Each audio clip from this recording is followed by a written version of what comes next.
pull up a chair.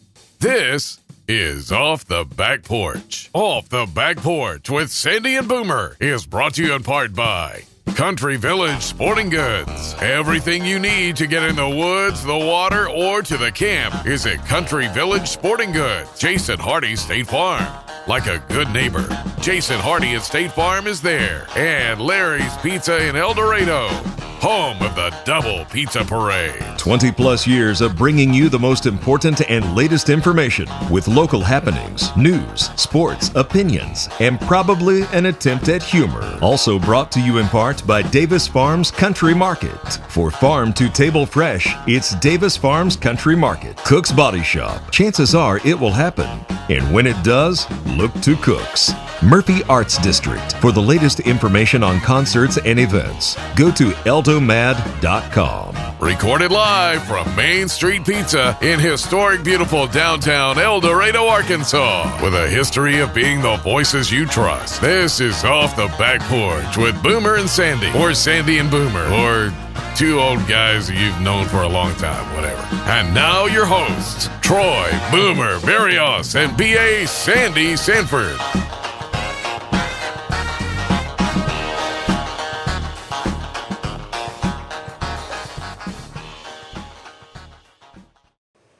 Hey, and welcome to another edition of Off the Back Porch with Sandy and Boomer. Here, Boomer, at our favorite place, and that's Main Street Pizza. Main Street Pizza, where the locals come to eat the best pizza in town. Yes. And you know what else they have? What's that? It's cold outside, but they got cold beer here, too. The coldest beer in town. That's Yes, right. That's it. And I think that's actually been scientifically proven. You can scientifically prove Yes. that. But you got to drink a lot of beer to do that, and I'm not willing to do that. You'd have to go to every place in El Dorado and drink a beer. Yeah, I haven't done that. I haven't either. So, but we'll just take their word for it. Donnie told me that a long time ago when we was writing commercials for him, and I just said, well, we'll just say it. Yeah. And then you are. And then it's then true. It is. That's right. Bonjour. They seem to be able to do it other places on, information airwaves that they just say. We'd be made fun of right now because you said airwaves. I know. Yeah, I thought about him when I said on the air again. So. Obviously, we have a guest this week who has no regard for his own personal. Once again, his another one bites the dust of what people think of him or anything. And welcome straight from the North Pole. No, I only said that because Donnie did. Yeah, I know. I've been getting that lately for some reason. Well, it's that time. But here with us today is attorney Robert Rushing. And can I ask him a question before you go? Sure. Have you watched any of these podcasts of ours? I have. And you came anyway. And I came anyway. Yeah. Which shows a total lack of judgment on his part. So, but the first one I watched was with Ricky Roberts. The interview you did with him when he took the police chief job. So I was like, well, if Ricky can come, I can come. Yeah. And anytime we tried to bait him, he just gave good answers, and I was just really disappointed. Really disappointed that he didn't fall into our evil traps. Couldn't get him to say anything. Yeah, but. I'll say this. I hate it for the county to lose him, but I love it for the city I think it's to great. get him back.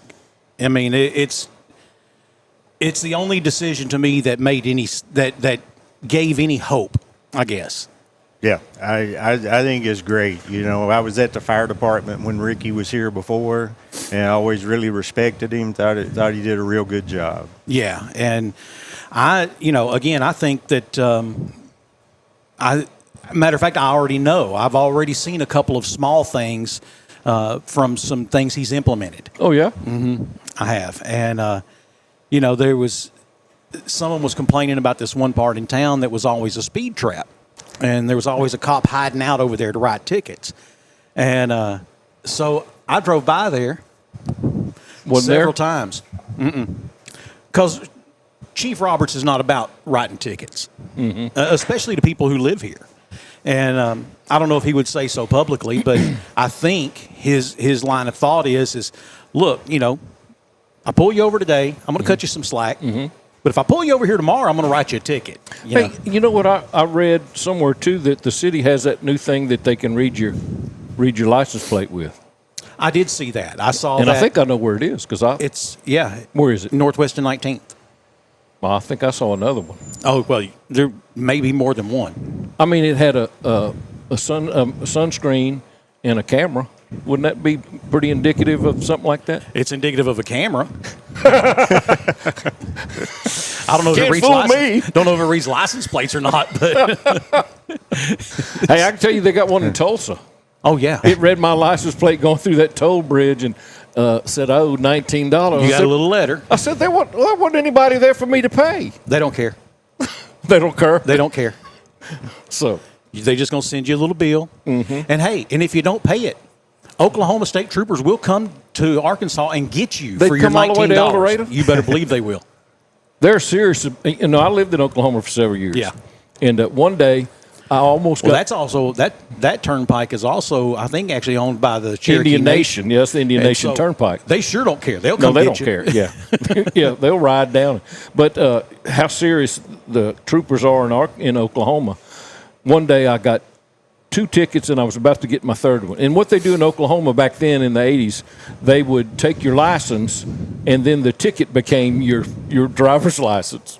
Oh wow. So going to Oklahoma City, got stopped by a bear in the air. Oh, He okay. pulled up I top a hill, and he's in my left lane at 0, and I'm clicking along at about 75 and a 55, Yeah. and he points to the side of the road. He says, "Bear in there, got you, son." So it was a Friday night, and I went back to Elk City, and we were leaving to go to a ball game. Got stopped again, and so I showed him my ticket. He says, "Now you got 2." Yeah. And he says, "Now, son, I believe you're having a bad day today." He said, "Because the guy that wrote that first ticket, he's right up the road right there, and my. I would not speed past him again." I said, "Yes, sir." And I saw him. I said, held up my 2 tickets and kept going. No, I was playing dumb. I said, "No," because they will pull you over from the air. Because Oklahoma's just flat; they can see everything.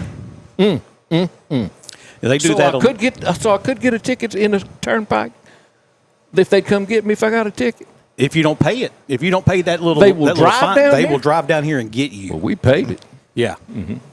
Yeah. We, I went back in June and I took a rental car and went up there because, man, I had to fly low, get there and get back. And so I drive to Tulsa and I don't know, maybe about a week and a half, 2 weeks later, I get a phone call from the rental car company. Said, "Hey, They ain't paying. you got $36 worth of tolls." And I was like, "That's fine." She said, "Oh, I already took it I already took it off your cards, off your debit cards." She was letting me know. She wasn't calling to ask. She didn't care She was just letting me know what was going to do. Yeah. what had already transpired. At this particular moment in time. So, yeah. But Robert, thank you so much for joining us this week. I think one of the things I was visiting with him yesterday, and he's like, "So what are we going to talk about?" And I said, "I just want you to tell me the most embarrassing thing you've ever done." See, and that's that what no we one tried knows with about. Ricky Roberts, and he wouldn't do it either. So, no. So you obviously you're an attorney here in town, and by the way, was a big sponsor of Wildcat football this season. We appreciate that. I remember Very hearing good. it. Yep, we do appreciate hearing that and seeing that. But one of the things that that I think is a little unique is you didn't get out of high school and go to college and then get your law degree a couple years later. No. You went to work. You worked at the fire department until you retired, didn't you? I did. And I went to school while I was at the fire department. I started at South Ark, great local community resource we have, got an associate's degree. And then went over to Magnolia, to SAU, got a bachelor's degree. It's like, well, now what do I do with these pieces of paper? Well, they got me into law school.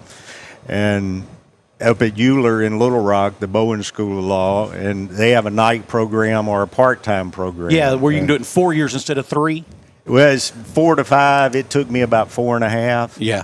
And so I would drive back and forth. I stayed in El Dorado, lived in El Dorado, continued to work at the fire department, and Wow. traveled many a nights to Little Rock to go to school. You know, that's what I did in college. I crammed 4 years into 5. But it wasn't a lot of travel. You and I have a friend who crammed 4 years into about 9.5. So I understand.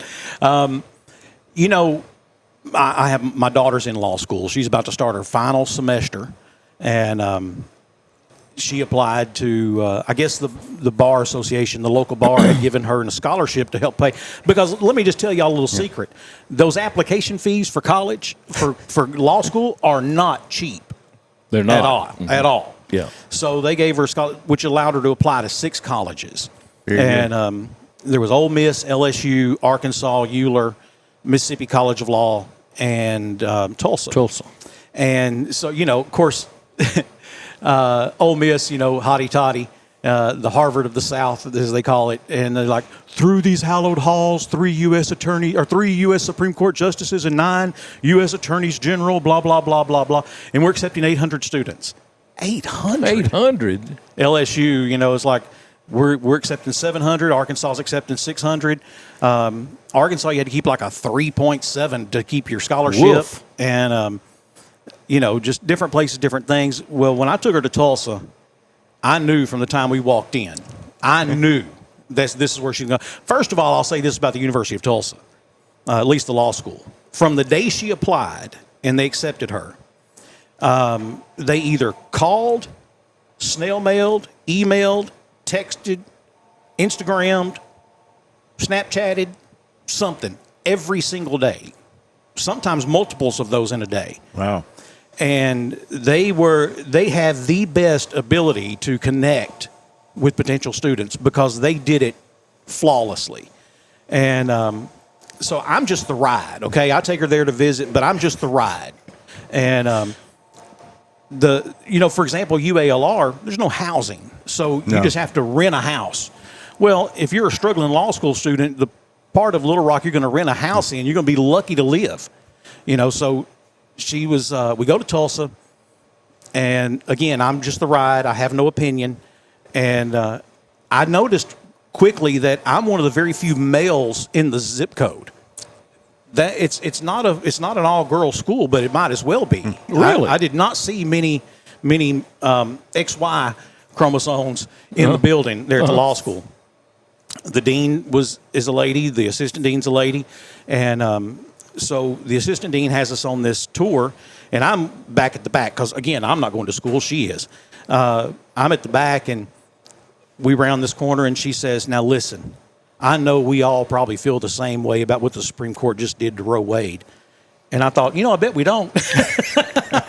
I bet we don't all feel the same way, to be honest with you. But I didn't say anything. That's, again, not my... You digress. Yeah, that was not my job. But got her there, and, she's about to start her final semester.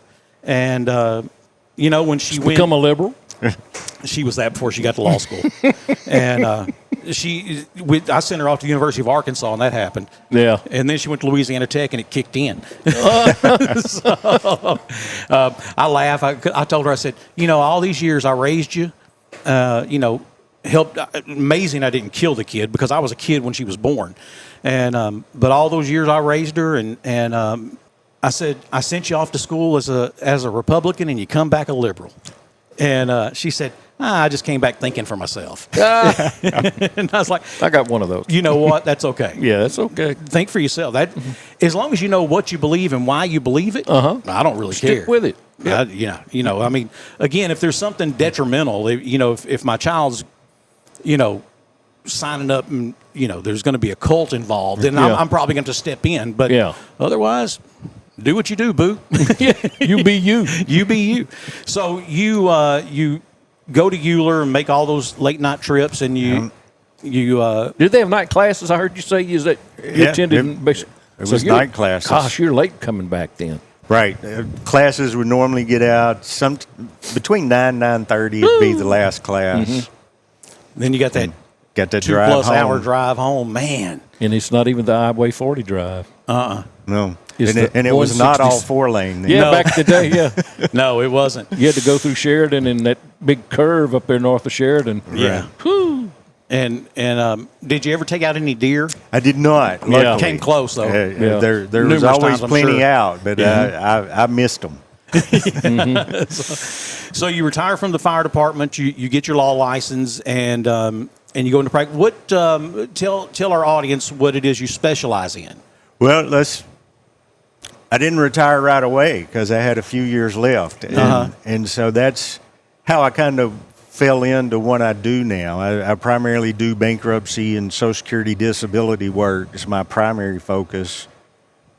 That I never would have thought of when I went into law school. Right. But my last semester, when I was kind of calling around, seeing about prospects, student services actually called me. The school actually doing their job. Yeah. Said, hey, there's actually a law firm looking for an attorney in El Dorado. Yeah. And Oh. I called them up, and it was the Bain Law Firm. At that time, they had an office here, Pine Bluff, Hot Springs, Yeah. and Little Rock. Yeah. And so I met with them, and their Pine Bluff office was their main office, and met with them. They were looking for a bankruptcy attorney. Well, luckily, I'd actually taken bankruptcy classes, not because I was really interested in it, but when you were up there at night, I wanted to maximize my time. Sure. There was an opening, and there was a class that fit. So I'd had bankruptcy classes. So they hired me on to be a bankruptcy attorney. And I talked with them, Mr. Bain especially, and he set me up with a cell phone, laptop, and allowed me to continue to work at the fire department. Nice. For a few more years. 2017 is when I actually retired. Graduated in 2010, got my law license, and actually continued to do both until 2017. Wow. And like I say, going into law school, I never would have thought I'd be doing bankruptcy and Social Security work, but that's what the firm did, and I learned it. I like it because you're really helping people. You are. Yeah. People at some of the lowest points in their life. Here, I've worked all my life. I can't work anymore applying for Social Security disability or due to health issues or other issues, being off work, losing a job, needing bankruptcy work. You're really helping people at a real difficult time. Now, we often hear about the cases. I'll tell you this story.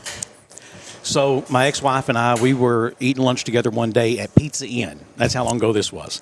And by the way, I do remember when you graduated or when you went into law practice full time because I worked with your brother, and he was. I remember him talking about it. But back when Pizza Inn was still a thing, we're over there eating lunch, and she says to me, "Hey, I'm going to run over here to Payless real quick." And I said, "All right, I'm sit right here."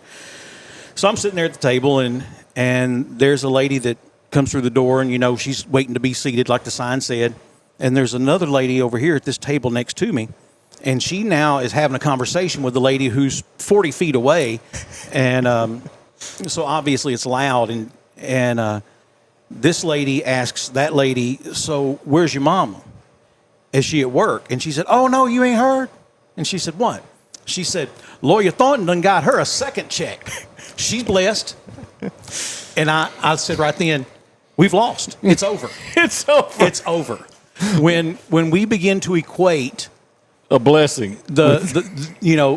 a government subsidy, whether it's earned or not, with the blessings of the Lord, we have lost. Okay, it's over. That is just, my wife Martha worked for Denver Thornton for 33 years. Yep. And the story she can tell you. Oh, well, listen, I told him the third and the quarter story. We won't Yeah. get into that, but I did Yeah. tell him that story yesterday. But anyway, I was, we've all heard those stories of people who game the system or whatever. And you know what? I've come to the place now, more power to you. If you can, because is it, Hey, if the Somalis can do it, why can't I? is it true or is it just a well-perceived myth? The first thing that the judge is going to say in a disability case is no.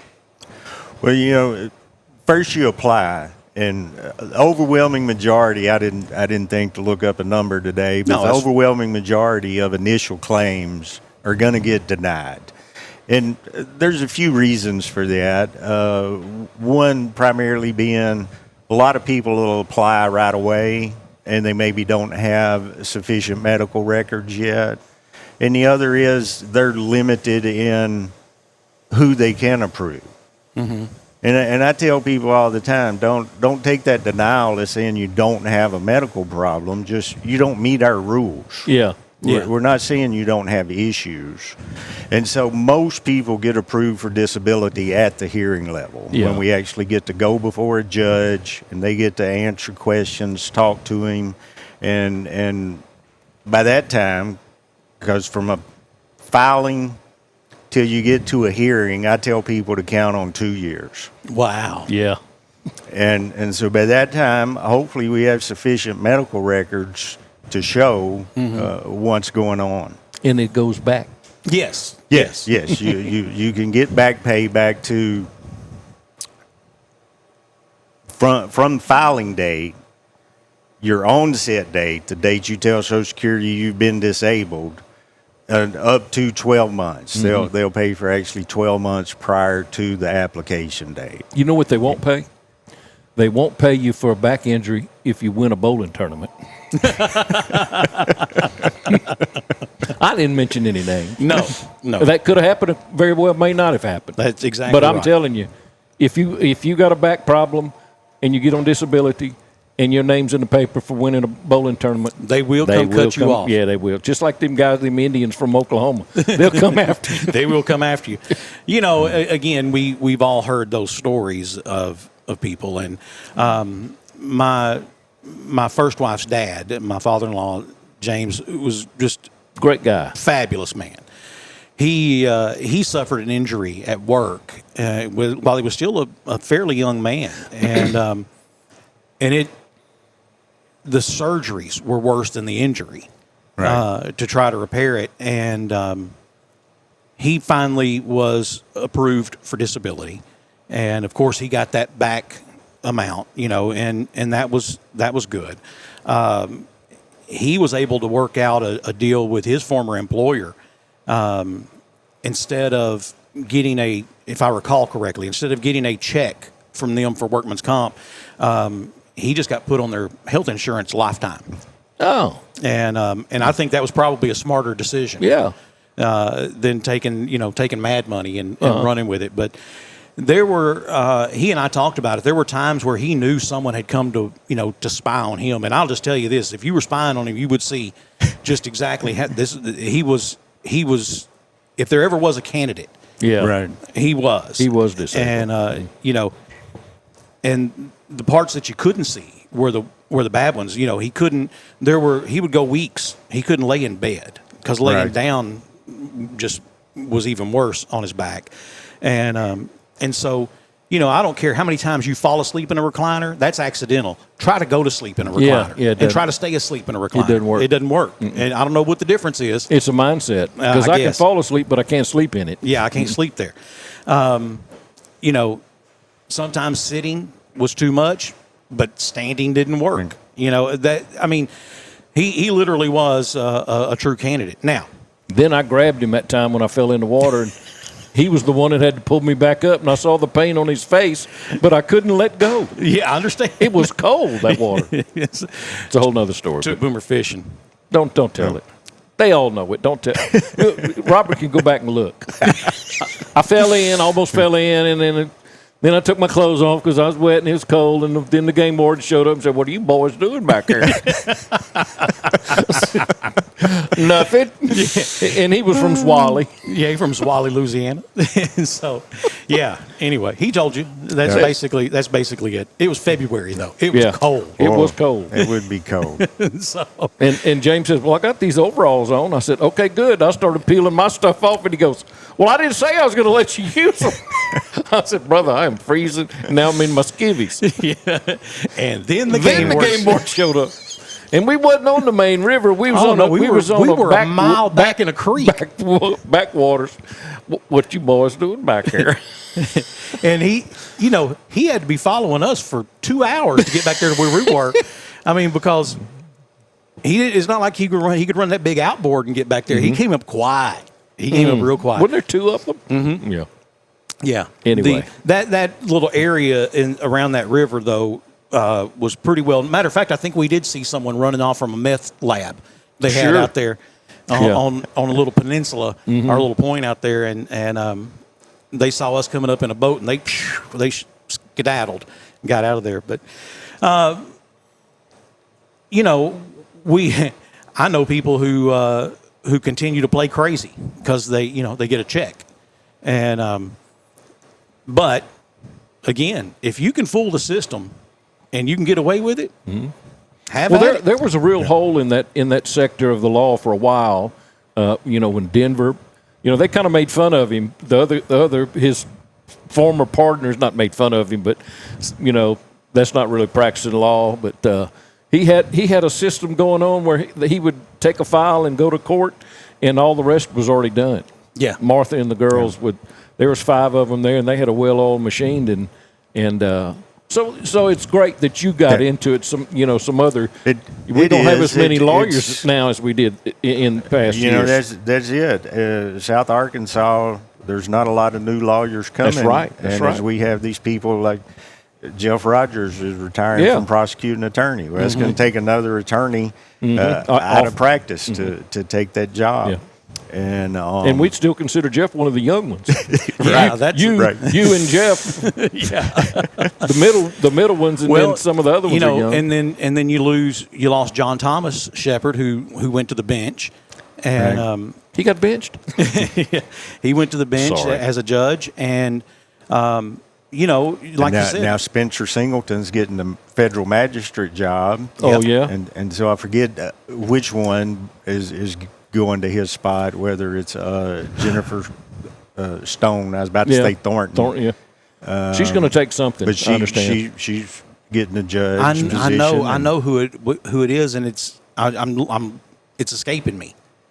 Anyway, but yeah, so every time one of those positions open, and then it's not always all it's cracked up to be either. So. You have some of those guys, they jump over there, and I won't say who, but there's a guy who I know that got elected judge, and he's like, man, he said, I like the steady paycheck. He said, but that's about it. So he said, this judging thing is pretty hard. They expect me to have answers. That's it. But so typically, how does a disability and Social Security attorney, how are you paid if this person is not collecting money from the government? Well, that's it. We get paid. We take everything on a contingency with Social Security disability cases, counting on getting one of those back pay checks. Right. And the way the Social Security Administration works, they will approve a fee up to 25% of the back pay, or a maximum fee right now is $9,200 is what they'll automatically pay me if I get someone approved. Oh, wow, So that's changed. The lesser amount, 25% or up to $9,200. You got to do a lot of those. You got to pedal real fast. Yeah, I mean, if you're talking about a two-year lifespan, basically, before you get paid, you got to have one of those coming in all the time. Right. Got to have a bunch in the funnel. Yeah, you got. Yeah, That's another area where I was blessed with the Bain firm, because now I own my office in El Dorado. Okay. Because when they were restructuring in 2015, they offered me the opportunity to take over this office as my own practice and keep all the cases. Oh, nice. So very nice. I had that starting out, all those cases that have already been working through, and between the bankruptcy and the Social Security disability, that was all part of our agreement. And so that's it. It's a matter of keeping on going. Mm-hmm. So I'm not bankruptcy, but Social Security and disability hearings, where are those held, at like the federal courthouse, or? No, there's actually in the Regions Bank building up on the second floor. Yes. Mm-hmm. Is a Social Security hearing room. Mm-hmm. That's where the hearings used to be held, but after COVID, they stopped holding hearings for a while, and then they started doing phone hearings, which I did not really care for. Mm-hmm. And we put them off for a while, thinking all this was going to be 6 weeks, a month. And as it stretched on, I was like, well, we can't keep having people wait. So we did agree to do, if the client agreed, to do phone hearings. Now the hearings are done utilizing Microsoft Teams for the most part. And so my conference room's set up with video cameras and a conference room video system. And so we can actually hold the hearing sitting in my office. Well, that's good. That's convenient. Yeah. Because Social Security has this weird rule, you can request an in-person hearing.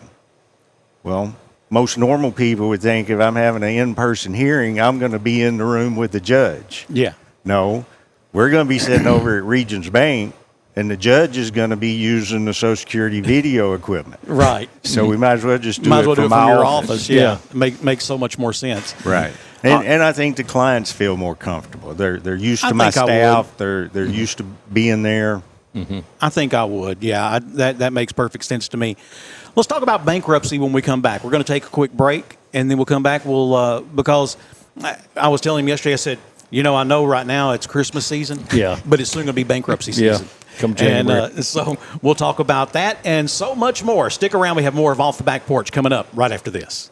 Bring in the holiday season with Lone Star and Colin Ray Christmas and Hits. A night of your favorite country hits along with some Christmas classics. Thursday, December 11th at the First Financial Music Hall in El Dorado, Arkansas. For longer than most of us can remember, Timber Lane Meat Market has been a staple of our community, where quality meats and friendly faces come standard. From everyday dinners to weekend cookouts, make it fresh, make it local, make it Timber Lane. Be sure to check out the daily lunch specials and like us on Facebook. Timber Lane Meat Market, 1336 West Hillsboro in El Dorado. Proud to be part of South Arkansas, and even more proud to be displayed on your table.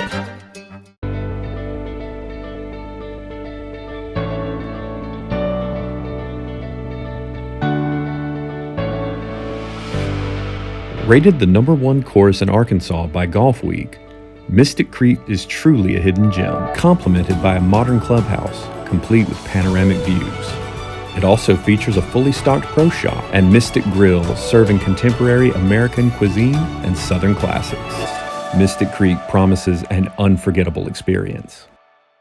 It's not just a ride. It's your four-wheeled fortress, your chariot of charity, the go-getter of groceries, leader of the ballgame brigade. And outside of your home could be one of your largest purchases. That's why you protect it with the Super Team from Van Hook Tire. Van Hook offers tires of all size, sure, but more than that. Batteries, brakes, belts, hoses, front-end suspension repair, air conditioning system repair and replacement, oil changes, alignments, and more. Protect your chariot, or whatever you call it, with the Super Team from Van Hook Tire. 2880 Northwest Avenue in El Dorado. Hey, welcome back for more of Off the Back Porch with Sandy and Boomer, and our special guest this week, who has no regard for his own well-being. Well, not his well-being. He's safe. He's safe in here, but how he's regarded among men. There you go. By coming on. Robert Rushing, thank you again for being on the podcast with us. Now, we talked a little bit about what you specialize in, and you said, Social Security and disability. We talked about that. Then there comes bankruptcy, and I'll say this: when it comes to bankruptcy, I mean, man, it's almost like a law degree isn't enough. You need to be part CPA and part IRS agent and part banker, and I mean. First of all, there's not just one kind of bankruptcy, correct? No. There's multiple kinds of bankruptcies. Let's start with Chapter 7. That's the one people hear about the most. What is Chapter 7 bankruptcy? A Chapter 7 bankruptcy, in a nutshell, is labeled a liquidating bankruptcy under the Bankruptcy Code. And, of course, that's a lot of people's first fears. Oh, what am I going to lose? But the overwhelming majority of Chapter 7s that are filed are classified as a no-asset bankruptcy. So you keep everything, but it works real good to get rid of things such as credit card debts, medical bills, unsecured debts. And as long as you're current on a vehicle or a house payment, you just continue to make those payments directly yourself. And so it's a simpler process than the other bankruptcies. And it also doesn't take as long. Now, there's not a bankruptcy, however, that gets rid of student loan debt or IRS debt, is there? Well, the student loan debt is non-dischargeable under the general bankruptcy rules. there is a process that you can go through to, it's almost like filing a lawsuit within your bankruptcy to have the judge determine whether the student loan should be discharged or not. The difficulty with that is that the bar is so high that most of the time it's not worth trying to proceed with. Has to be mitigating circumstances. Right. They have to be real extreme. The last one I did that was successful with a student loan was an elderly parent who was retired on Social Security income who co-signed for an adult child on a student loan. And so the servicer didn't even object because they still had someone responsible for that debt. But it has to be very unique circumstances right now. Something like, or would like predatory interest rates? You know, the interest rates are not. It's more so income and ability to pay. Yeah, okay. The hardship has to be found that you have no ability to pay this, even under the options that are out there with student loans, such as income-based repayment plans and this sort of stuff. And so I say it's a real high bar. It was getting a little better last year, but then it's reverted back with attempts to get rid of the Department of Education and whatnot. That it's gotten a lot harder to get student loans discharged. Makes sense. So Chapter 7, like you said, is basically liquidation and, unsecured debts, credit cards, revolving charge accounts, those kind of things. Correct. They go away. And then next would be, I guess, Chapter 11? Well, for individuals, typically it's going to be a Chapter 13. And so unlike a Chapter 7, a Chapter 13 is a personal debt restructuring, debt repayment plan. I got laid off. I got behind on my vehicle. Well, I'm back at work, but I need a way to keep my vehicle. Well, Chapter 13 allows us to do that because the filing itself gets you the bankruptcy protection where they can't repossess your vehicle. It stops the phone calls. And we set up a payment plan through the bankruptcy system. The payments go to a trustee, and then they turn around and disperse money to the creditors that are entitled to payment. And so the personal bankruptcies are mainly the Chapter 7s and the Chapter 13s. The Chapter 11 bankruptcies get into business bankruptcies. And I will do those, but most people that come in with a business, if the business is not viable, don't need a Chapter 11. It's really to keep a business going. You're needing to restructure debts. And by the time your smaller businesses, if they're not making enough money, need to just close down and you need to do something else. Need to be Braniff Airlines or somebody like that. So those wouldn't be for, but those wouldn't be like for, I mean, you'd have to be like an S Corp or a C Corp or. They're mainly LLCs. Yeah. For your closely held entities, most people are forming LLCs now instead of corporations. But it'd be more your corporations. Yeah, that's what we are. We're an LLC. And your LLCs. Well, LLC works real good because there's not as many rules in place. Most people who have tried to form a closely held corporation forget to follow some of the technical procedures, and if you don't, you really put that protection of the corporation in jeopardy. Yeah, I mean, so for example, we're at the time of year now. We have to have a shareholders meeting, right? And which is real easy. There's only two of us. It's easy to do as long as you remember to do it. There's only two of us. You can keep a notebook and write it down once a year, or have a good but accountant. most people don't. And a lot of people make the mistake of, well, that's mine, and so when I need to pay something, they pay it out of that business account. Ooh, and you really don't. You can't do that. That commingling of funds, that'll get you sent to prison quick. Okay, they'll play about a lot of stuff, but that's one they don't play about. And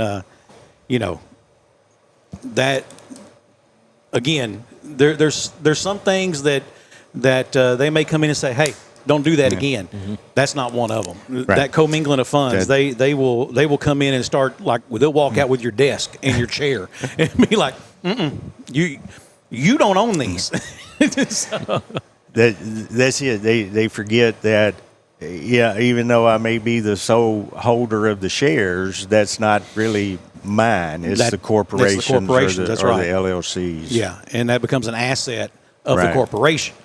And then there's, I think there's a Chapter 12 as well. There is, and Chapter 12s are specifically for farming and family fishermen operations. You don't have to be. How do we become those family fishermen? Where we get paid Catch for fish. It.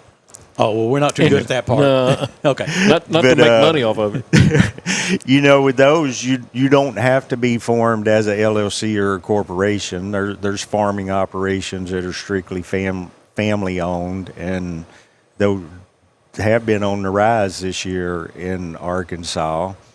One of the oddities, a lot of people may not know, I've had a couple of Chapter 12s over the past year or so for timber operators. Okay, yeah. Timber's a crop. Yeah. Technically, under the rules, harvesting timber is a farming operation. It lets us file, both of those were LLC. Well, one was a partnership, a limited partnership. One was a LLC. But it lets us file under that Chapter 12 provision, which has a little more flexibility. It's closer to a Chapter 13 than a Chapter 11 filing. It's a little bit simplified. But like I say, that's one of the oddities is a timber harvester.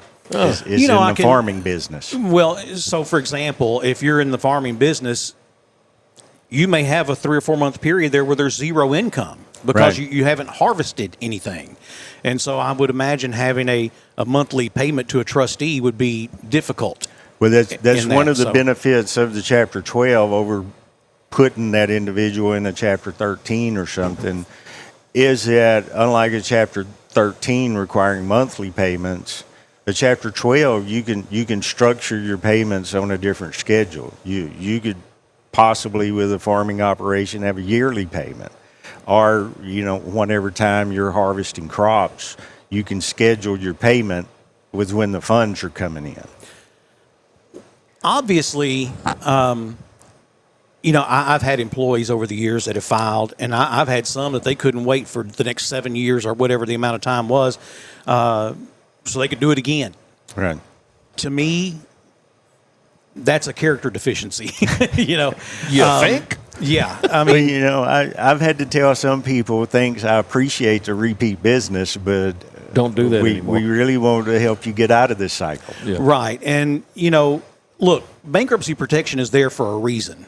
Right.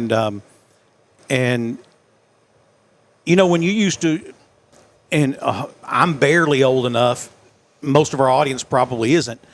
You used to walk into a local bank, you dealt with a local person at a local bank, and that all the decisions were made there locally, and they knew if something was going on, they knew, hey, we know it's slow over here at such and such business, and we're gonna work with you, and we're gonna make sure this all comes, That's rarely the case anymore. I mean, You walk into a lot of them, and not all, but you walk into a lot of financial institutions now, and they'll take your paperwork, and then it gets shipped off to somewhere else. Run it up the ladder. Where it's then probably via AI judged on income versus debt and what's the likelihood you're going to pay this back, what's the collateral worth compared to the loan amount, and then a decision is made there, and it's real simple.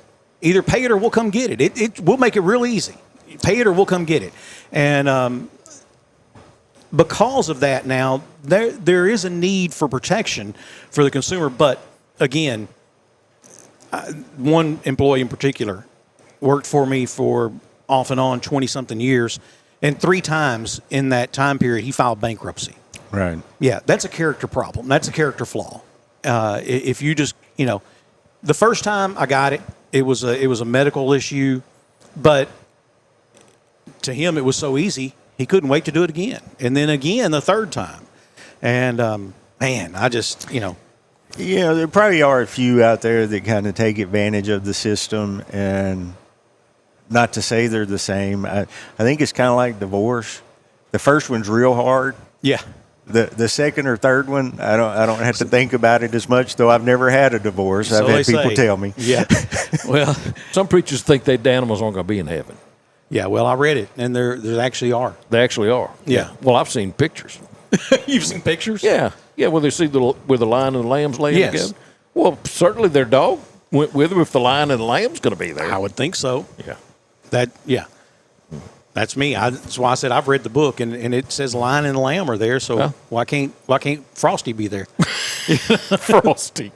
The snowman? No. Your dog. Yeah, my little Okay. blind dog, and yeah, We got a deaf dog. You knew that. yeah. Yep. So my mother-in-law, she has one too. Man, I mean, you get up next, Nothing. nothing. Mm-mm.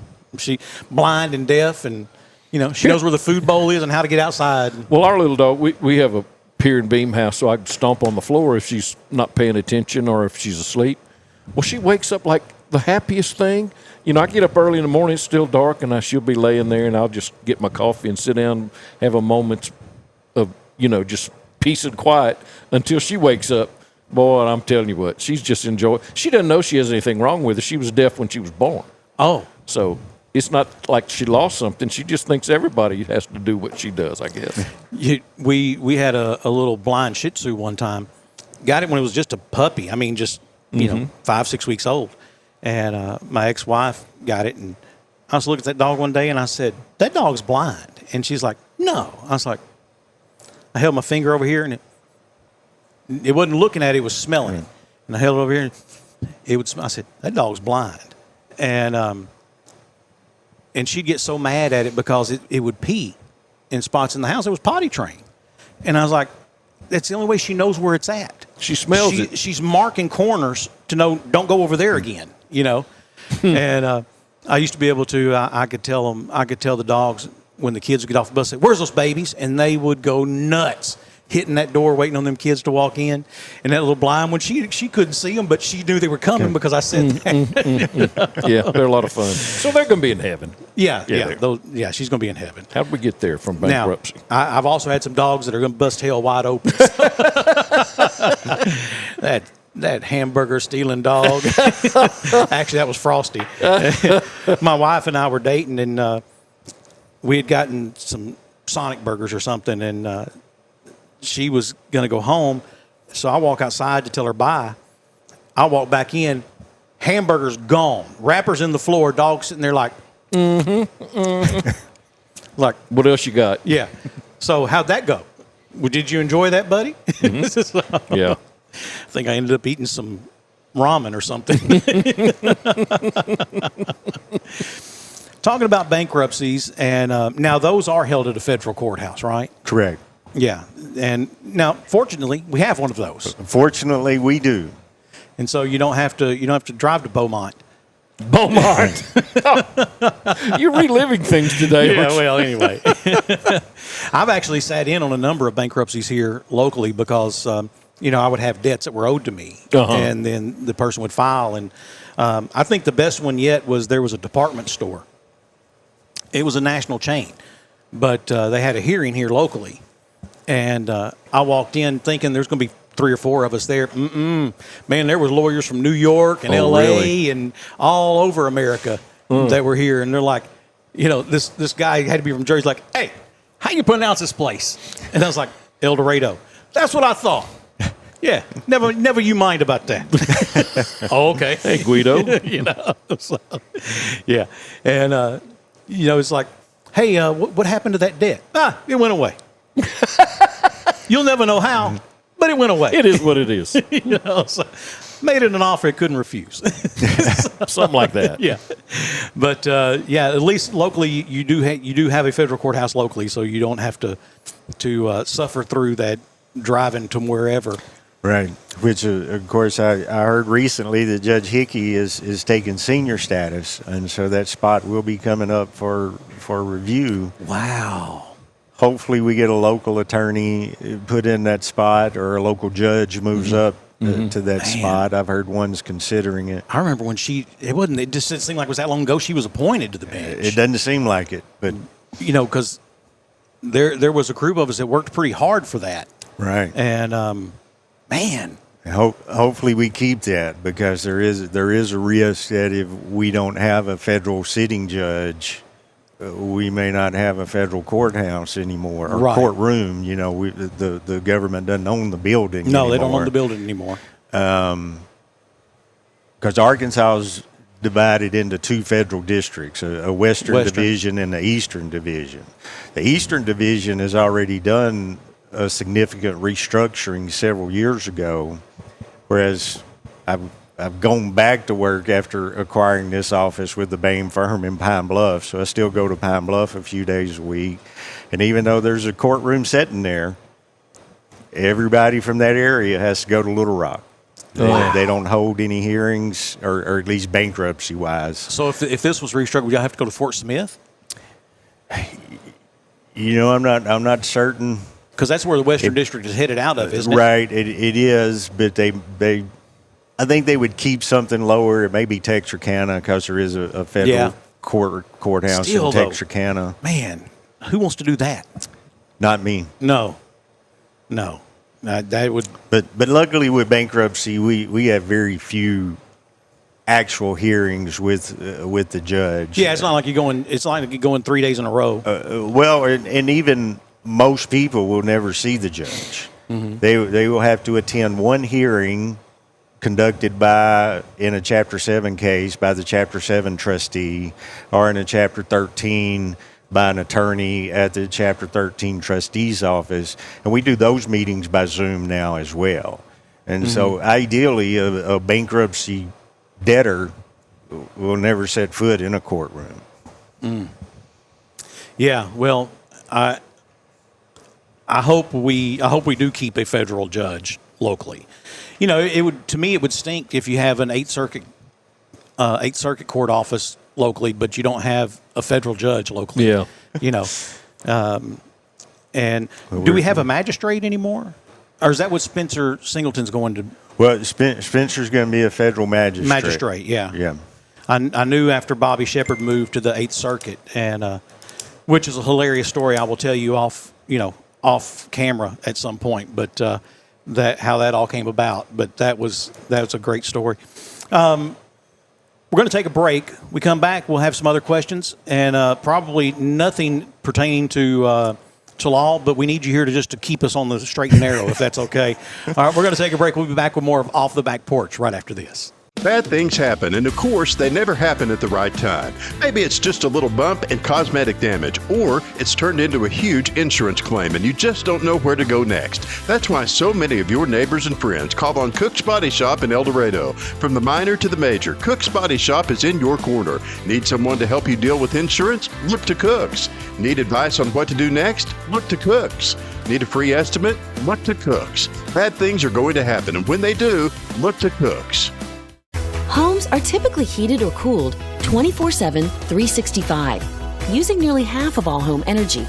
That new stainless steel refrigerator may look cool, but upgrading to the quietest and most efficient HVAC system can have much greater rewards. Choose a system with a Wi-Fi enabled thermostat, so the most important appliance in the house is also the smartest, allowing you to set the perfect comfort level from anywhere. Presented by Lennox. Learn what perfect feels like at Lennox.com. Hitting a buck to hang on the wall rarely happens by accident. It starts with preparation, takes some skill, and often even a little luck. Country Village Sporting Goods is your headquarters for all three. Right now, check out a brand new shipment of feeders, so new that they're still pulling them out of the boxes. A huge selection of lacrosse boots and plenty of warm weather camo for that early season hunt. And of course, bow hunters can't go wrong with the sales and service at Country Village Sporting Goods, 965 Smackover Highway in El Dorado. Bring in the holiday season with Lone Star and Colin Raid Christmas and Hits. A night of your favorite country hits along with some Christmas classics. Thursday, December 11th at the First Financial Music Hall in El Dorado, Arkansas. Hey, welcome back for more of Off the Back Porch with Sandy and Boomer here at Main Street Pizza. Boomer, what I like is the pizza is the same every single time. Very consistent. when you come in, you know what you're going to get. You can order it special like you want to, and get it thin or however you want it, little sauce or whatever, and all the toppings you want. And you and I get the same thing every time. Just put every piece of meat you can find in the kitchen on that pizza and bring it to me. And just about every vegetable except black olives and mushrooms. There we you don't want go. those. We don't want those. Well, I want mushrooms, but you don't. So we don't Thank get you for digressing mushrooms. in it. And, well, you know, it's all about you. You know, as long as we all realize that, then everything's going to be fine. He lives this enchanted life where it's always been that way his entire life, so he's not used to it any other way. Yeah. In fact, So you're not married. Oh no, but I am very equally yoked. And Oh, no, it's not equal. oh, She is so far above you, it's unreal. oh, well, that's true. But I mean, far as me getting what I want, I can speak things into existence. That's true. I just say it, and Fro makes it appear. You know, it reminds me of something Daddy said, and he said, you know, son, everybody pees in the pool. Just don't do it from the diving board. Yeah, You know? yeah. Don't do it where they can see it. So you can have things your way. Yeah. Just, you Yeah. don't have to point it out. Yeah, You know, that things are going your way. sure. Boomer. Well, So I'm blessed. you and that lady who Lawyer Thornton got I a get second another check. I get another check. She's blessed too. Yeah. So, hey, you know, I don't watch a lot of television, but when I do, I'll get into a series, for example, and that's what I watch. And I don't even remember now what series I was watching, but a large part of it took place in England, in London, and I'm just amazed that these people speak the same language as we. And because there's this lady, she's sneaking around, and this guard sees her. And, you know, in America, if a guard sees her, hey, what are you doing? Yeah. You know, the guard's like, well, what's this then? And I'm like, you know, that don't even seem... That doesn't seem like you should stop what you're doing. Well, what's this then? This is you leaving me alone so I can do what I'm doing. So, I just, you know, of course, I love language. I you know, to me, I taught my kids their entire lives, you will be judged by the words that come out of your mouth. Yeah. Whether rightly or wrongly, you will be judged by the things you say. And how you conjugate things. Yes. If you say, I seen it, well, then you're going to be conjugated in that. We know you're not going to finish that with an English book. Yeah. So, Yeah. now, although I am accused of it at my home of being a word Nazi, I'm not that bad. Now, I'm not going to go to your Facebook post and put TOO. Yeah. Not TO. Yeah. You know, I'm not going to do that, but I am going to cringe while I read it. Yeah. And, you know. Fro and I enjoy the written word and finding the mistakes or the wrong use of a word in the written word. And not just our newspaper, but anything you find that people have written an article, you know, I can mess them up on punctuation. And Martha and I are kind of we're kind of nerds. That with is where I evidently overuse commas. Okay. And ellipsis, is that what it's called? The three dots? Yeah. I definitely overuse those. In other words, figure it out yourself. No, I mean I think I use those instead of commas. Yeah. Where this probably should have been a comma. I've just put ... Yeah, well, I want you to take a long pause. Yeah. Yeah. So, you know, but social media has created all that in that we don't feel the need to be doing full sentences. We use a lot of acronyms and of course the younger generation always tries to have their own their own vernacular that they use. And so there are a lot of things that they say that means something totally different than what you think it means. And we did that. I remember doing that when I was in high school. We had some phrases that were common to the younger generation that older people didn't use. So I have 6 kids, and my ones and twos. Yeah, the 1.0s and the 2.0s. The oldest of the 2.0s is 18, and she's working, and she works for Chick-fil-A. And she was out of town this last weekend and asked me, Daddy, we go get my check? And I was like, sure. So I go down there, I get her check. I said, I have your check. Well, you want to tell me how much it's for? So I open the envelope, and I text her. I say, this is how much it's for. This was her response. Oh, period. Not oh, dot. She wrote out the word period. Oh, period. So now my youngest of the 1.0s is a high school teacher here at El Dorado High School. He happened to be at the house, and I said, hey, so your sister just said, oh, period. Does that mean meh? And he's like, no. It's like, oh, okay, good. What's wrong with saying okay, good? That's what she said. No, she said, oh, period. Oh, period. And he's like, Dad, you'll get it. So that would be the whole exhaustive. There's no more like that. There's that one that you got. There's the only one there is. Is that what you're saying? No.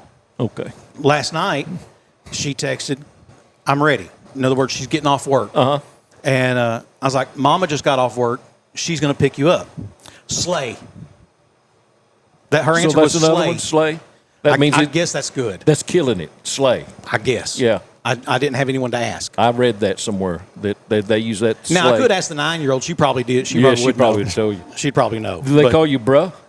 Oh, yeah, especially that smallest one, the 6-year-old. That's bruh. I'm like, okay, first of all, I'm not your brother. I'm not your bruh. All right? I'm your dad. And, of course, I throw dad jokes in there all the time, too. But Dad. My name's not But Dad. You know. Oh, you're so funny, Dad. Yeah. Dad joke. I also... Bro was a thing back when I was a youngster. Mm-hmm. I mean, in the Cajun vernacular. I have used my close friends. Troy and I'll be on the phone together, and we'll get ready to hang up. He's like, "All right, man, call me, blah blah blah." All right, brother. Yeah, we brother each other, and that's that. I did that recently. Josh Williford, who's the dean of students over at Smackover High School. Josh lives in my neighborhood, or I live in his, however you want to describe it. But he's outside one day, and I pull up, and we're talking, and it'd been a while since we'd talked, and so we talked for a few minutes, and I had just picked up His Royal Highness, the youngest one from school. So he's sitting in his car seat, and we get ready to go. I'm like, man, I love you, brother. And he's like, I love you too, brother, and drove off. And then a couple days later, he's back there in his car seat, and he's like, my uncle lives there. I was like, what? You don't have an uncle that lives there? He said, yeah. And he's like, yeah, your brother. He lives right there. I was like, have to remember. He took you for real. He took me for real. That's right. So, I used to tell them, I'd be like, they'd be getting on my nerves. Say, I don't even like kids, okay? And yeah, they're always here. And one time, the 9-year-old, she was about 5, and I said that, and she goes to her mama and says, Daddy doesn't like kids. He's got a bunch of them. Well, he likes making them. He just doesn't like them. My pleasure, as a matter of fact. Yes, ma'am. And another? 13 of the best minutes of my life. Got 6 kids out of the deal. Oh, man. You tired? Nope. Nope. Done. Yeah, definitely. DUNT when it comes to having kids. I told one of the kids the other day, told me something like, so that's it? I mean, just, hey, good job? Yeah. I'm like, what do you want me to do? You want me to clap? Mm-hmm. And they were like, yeah, I want you to clap. And I said, you do realize that clapping is high-fiving yourself for what someone else did. I'm like, what? Think about it. Yeah. You go to a show, guy sings a great song. Mm-hmm. Yeah. I'm high-fiving myself for something you did. Yeah. So they didn't get that. They didn't. Well, I know you got some. No, you're fine. What? And I even dare to say it because you said it before. Do you know what 6'7" means? No, I don't. And if you heard, at least we don't have a bunch of high school kids sitting behind us this time. Would roll their eyes and laugh at us. My oldest son, he was out of town, and so my oldest son was doing the podcast with me, and we're over there, and there's some high school kids sitting behind us, and I brought up something about 6'7", and have you encountered that?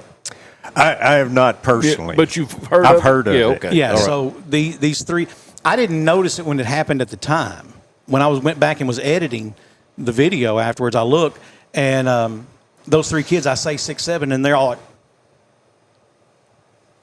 they're doing this, and then they're just cackling and laughing, and every time I say it, they're like losing their breath, laughing so hard. So no, I have no idea yet what it means, because I was asking my son, who's 26, and he's like, no, not a clue. Yeah, by him. So it's definitely Yeah, the definitely last younger, generation. You know, and What are we on, A now? beta. I think Generation the generation beta. being born now is beta. But I know this. There was a business in town that wanted to celebrate a specific day, and somehow or another the days matched up, whether it was June 7th or whatever, but it was 6/7. Mm-hmm. And so two of the employees dressed up like pool balls. One was a 6, one was a 7. And their boss said, I would have never approved this had I been asked. And because he said there's some connotations to it that, like you're a hoe. Okay. I don't know. I don't know. That's why I refrain from using a lot of those because, first of all, you look foolish by doing it if you're the wrong generation. And secondly, you most likely don't know what the real meaning is behind it. So I refrain. Yeah. I use things like cool, Groovy? Well, I don't say groovy. That was kind of before me. That was the beatniks era. Yes. So anyway. Yeah. So I'll still say all the things that we said back in the 70s. So Question. yeah. Which do you think is removed more each year? Wisdom teeth or appendixes? Which is removed more each year in America? Wisdom teeth, because I had 4 of those removed. Well, that You only counts have as one appendix, yeah. But I think that would count as one. It counts as one and then one. So I'd say I'm with him. It's wisdom teeth. yeah, evidently in America each year, 5 million wisdom teeth are removed versus 2 million appendixes. Yo, And I've had them both done. so, Hey, but the first one I did was many years ago, and the dentist I said, you gonna numb this in? He said, take this right here and rinse your mouth out. And he handed me a bottle of Jack Daniels. I said, what? I like this dentist already. he said, drink some of it too. I said, man, I want a shot. He said, I'm gonna give you a shot. They're just giving you some Jack Daniels too. Because I'm gonna have a snort before I do surgery on you. Yeah, I'm gonna drink. He had to stand in my lap to get that one out, though. Well, that sucker was in there. Yeah, so if you've spent as much money on your teeth as I have on mine, Yeah. I don't like to have them pulled. Yeah. And again, man, that's $30,000. Yeah, that's all. Yeah. And so I have a tooth that had started bothering me, and I go to my dentist, and she says, "Yeah, it's got to come out." And I was like, "Hold on a minute, hold on. I'm not really much into pulling teeth." And she's like, "You'd rather have a root canal?" I'm like, "Yes, I would." And it's not a pain issue for me. I said, I've spent so much money on my teeth. And she said, "Okay, look, we can do that. You're going to be out of pocket about $2,000. And I'm not going to do it. We're going to send you somewhere else for them to do it. Mm-hmm. And in about 1.5 years, 2 years, that tooth's going to have to come out anyway." Yeah. It's that, It's that bad. It evidently was a tooth that I had broken years and years ago, and Yeah. it just finally has died, basically. Like, okay. All right, so we're going to pull it. Man, I think she wished we hadn't have by the time we got done, because she's like, "Okay, this is the part where I put my knee in your chest." Yes. And literally he's like, Yeah. Yeah. And so no, I don't like giving teeth up. Yeah, man. I had one at the top, the second one from the back cracked, and dentist said, I said, "Man, will I chew a lot of ice?" He said, "Yeah, we like you guys." Yeah. Repeat customers. But he said, "I'm not going to pull it." He sent me somewhere else, and that was Yeah. It was like hold my head back and stand in your chest, and but even as dead as it was, when they start yanking on it, that's still it's uncomfortable. The problem was mine had three roots. roots, and one of them was kind of like cockeyed, and so they're pulling here and it's coming just fine, but they're trying not to break the one that's sideways, because then you're really in for a mess. Yeah, because it's still up in there. And but she finally got it out of there. But boy, I have a pretty high threshold for pain anyway. You do. Yeah, you do. And my doctor, he fusses at me sometimes. He's like, "Man, listen, don't wait till you're in pain. Yeah. He said, because when you get to the point where you're in pain, you're probably beyond us fixing whatever it is, And because, again, my threshold is real high, and I don't know you why. took that shot in your back without any anesthetic. Man, they put me to sleep to do that up at Ortho, Arkansas. Yeah, I was having real back issues, and he gave me I almost said a Z-Pack. That wasn't it. It's the steroid pack, shot. Whatever. Well, he started off with some pills. Yeah. And just a Z-Pack. It's not a Z-Pack. That's an antibiotic. But whatever it is, it's a pack of prednisone. Prednisone, yeah. So I take those, and man, I'm telling you, I hadn't felt this good since I was a teenager. There's not a thing on me that hurt. As a matter of fact, I didn't realize everything had hurt. You got bulletproof until I started taking it, and man, that was great. And about 2 days after I ran out of those, it came back. Well, he says, okay, we're going to send you for some physical therapy. I went to one of those, and then I went to his office and said, let's not do that again. That hurt too much. No.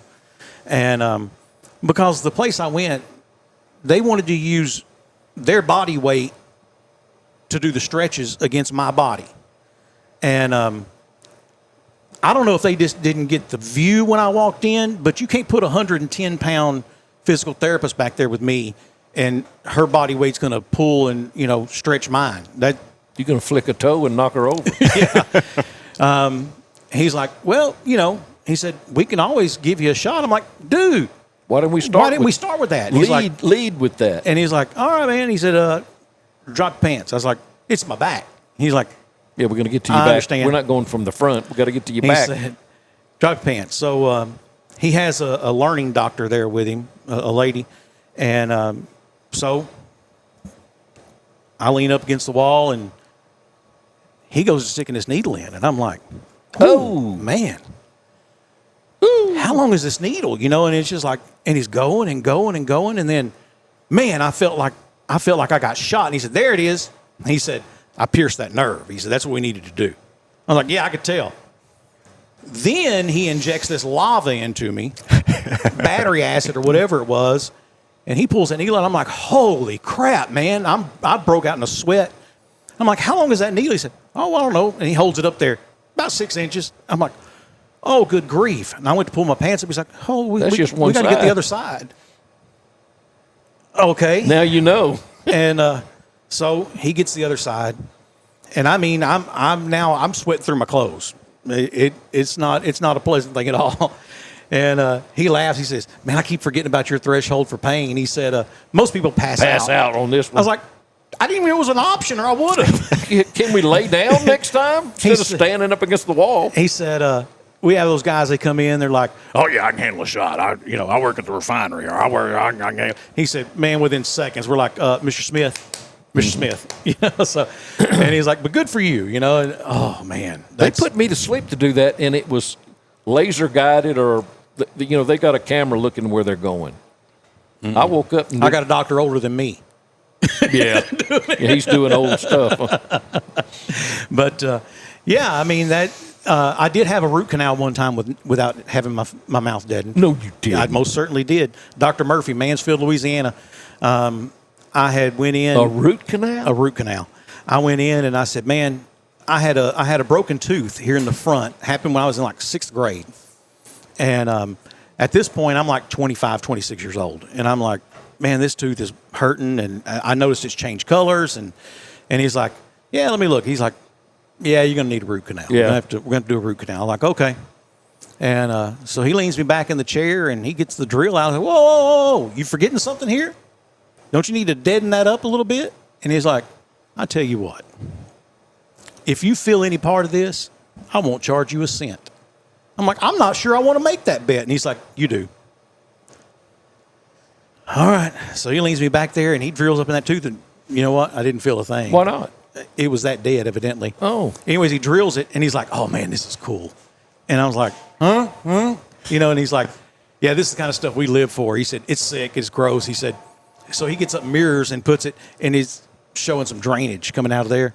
And then he put some toothpicks that were soaked in camphofenique or something. Dr. Kishner. Yeah, shoved them up in there and broke them off. And he said, come back and see me in 2 weeks, and we'll finish that root canal up. I went in there 2 weeks later, and he drilled the toothpicks out and finished the root canal up. Never got a shot number 1 for it. Well, Martha had most all of her teeth done root canals, and they were still, like you said, even a year later.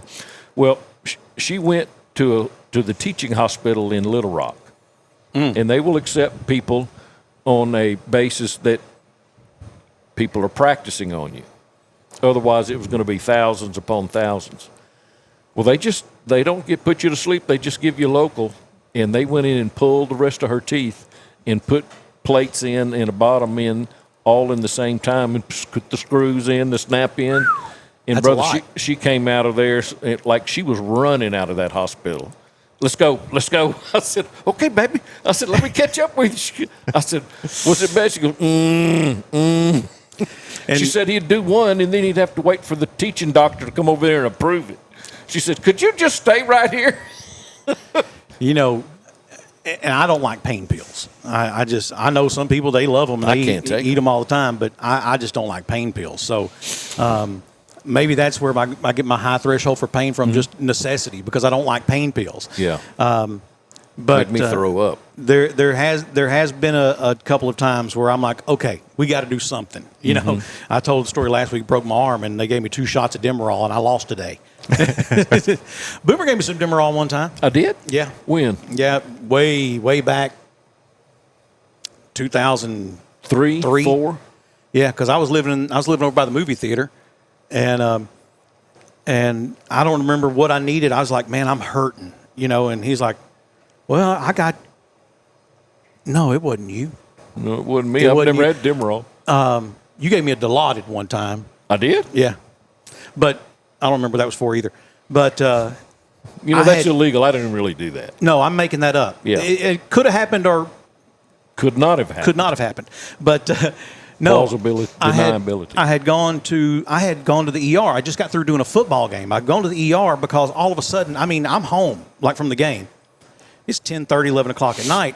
And, it felt like someone just punched me in the side of the face. And my ear, it just went, and I was like, oh, wow. And bust eardrum? That's what I wondered. I didn't know what happened. So I go to the ER, and they end up getting me back there, and they do some work, and the doctor gives me a couple pills, and he goes to hand me one. He says, now, how far do you live from here? I was like, well, just, right around them. Live over there. And he is like, wait till you get home to take this. And I was like, oh, okay. So I got home, and I took it. Mm-hmm. That was a Friday night. Evidently, the next day, I went to, back when we had a Church's Chicken, I went to Church's Chicken. I did a remote. I brought all the equipment out, set it up. I did a remote from like 10 to 2, then handed it off to another guy who did one from 2 to 6, and I showed back up at 6 and loaded all the equipment up and took it back to the radio station, and I don't remember any of that. You don't remember any of that? Any of that. No. I did the first remote on Kicks 103. J.B. Billingsley did the next one on KMLK, and evidently I loaded all the equipment up, took it, told him about being in the emergency room the night before. And was it an Ambien? No, it was a Demerol. Demerol? Yeah, and Isn't that something? I know I woke up Sunday because evidently that Saturday morning my wife and kids got up and they're like, okay, Daddy's out. What are we going to do for breakfast? So they loaded up and went to Texas to visit her family. I woke up Sunday evening when they got home. That's the next thing I remember. That you remembered. Yeah. But that's something. Evidently, there was a whole bunch of stuff in between. That's scary. That's scary. It is, isn't it? Mm-hmm. And but yeah, so that's one of the reasons I don't like pain pills. And anyway, let's see.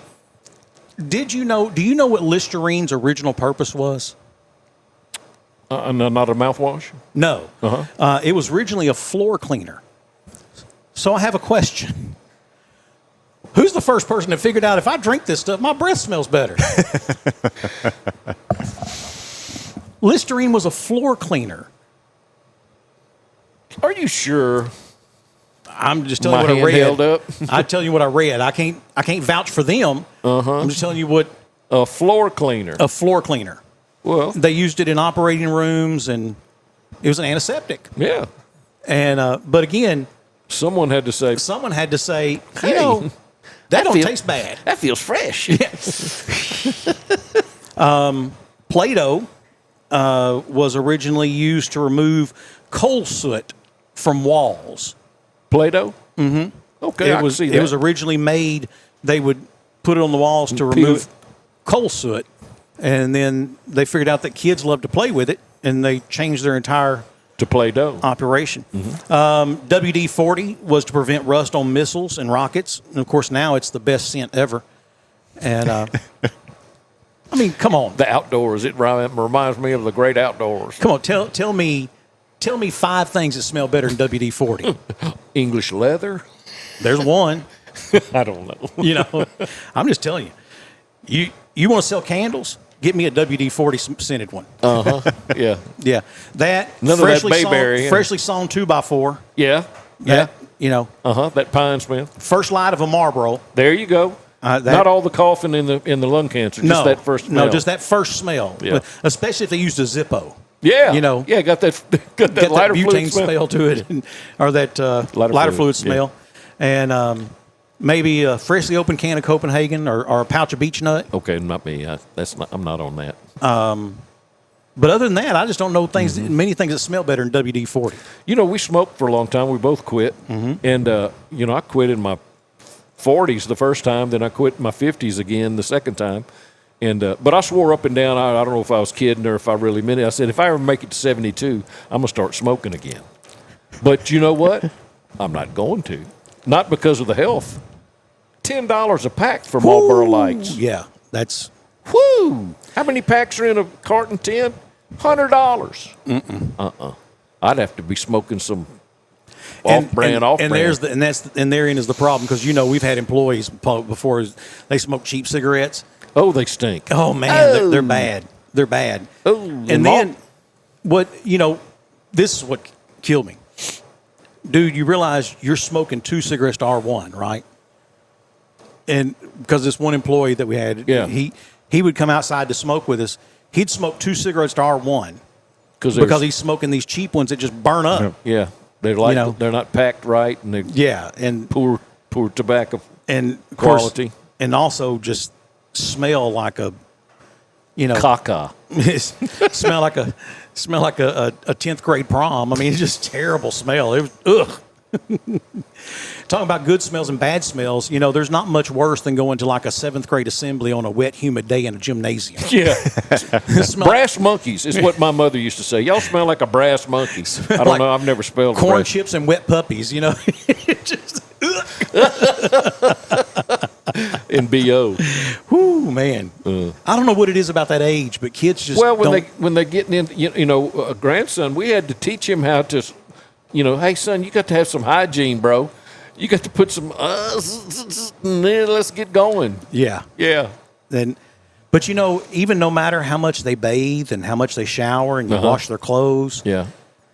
It's when that goes through that puberty change. There's times, man, I walk by the room and I'm like, dear Lord, how do you live in that? But they just fine, They're nose blind. That smell, I'm just, oof, man. Y'all didn't catch the hint when I come in here and lit 3 candles and sprayed a can of WD-40? I mean, and I had a guy tell me one time, he's like, man, you got to quit telling all your kids personal stuff. You tell all their personal stuff. And I said, look, I'm not taking parental advice from somebody who's still from a game of tag in the 4th grade. Okay?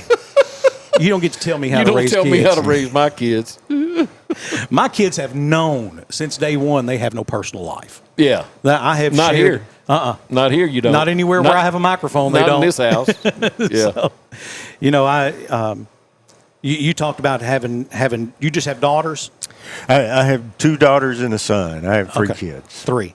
Yeah. And now 4 grandkids. Woo! See, I don't have any of them. 12. Yet. I got 12. Yeah. We met a whole bunch of your grandkids last week. Yeah. That was cool. They were all here. They said, did we make the cut? I said, no, those are just little snippets he does on Facebook. The whole thing will be on, the whole podcast will be on. Yeah. And, did I put them in a reel, in a snippet? I didn't. Okay. It's in the podcast then. Cause that was cool to get to meet them. And of course I've known all of them since they were born. Yeah. But Troy and I have been friends for 22 years. 22 years, I think is right. And about to be 23 years. And And you know, he still owes me some money, but I'm not bringing it up. I'm just saying. If you bring that with you next time we do the show, that'd be great. Okay, I just won't come back. That's your way to keep some money from your house. Just let them owe you money. So, I asked my dad. My dad, he had some dadisms. Yeah, he definitely bunch had, of them. He definitely had a bunch of. We called them buddyisms, but he was very generous, and oftentimes got taken advantage of. And I remember one time him being taken advantage of, and I said, Daddy, why'd you let that happen? He said, look, that was $400. Yeah. And he said, if $400 is all it took for us to figure out who that really is, it was well worth it. Mm-hmm. It's like, you know what? Yeah. He's onto something. And Martha's like that too. I mean, she'll see a need and she'll just fill it. And, she has carte blanche with me. Whatever she decides, I'm good with it. And she's never made a bad decision. She's very benevolent. She does a lot of things behind the scenes where she does or gives or advocates or, writes a letter or writes something nice to somebody. And she invests in people real well where, I just soon stay at home and watch ESPN. I mean, I like people, just not much. Seems like I remember hearing somebody say, I hate everybody. Hate everybody.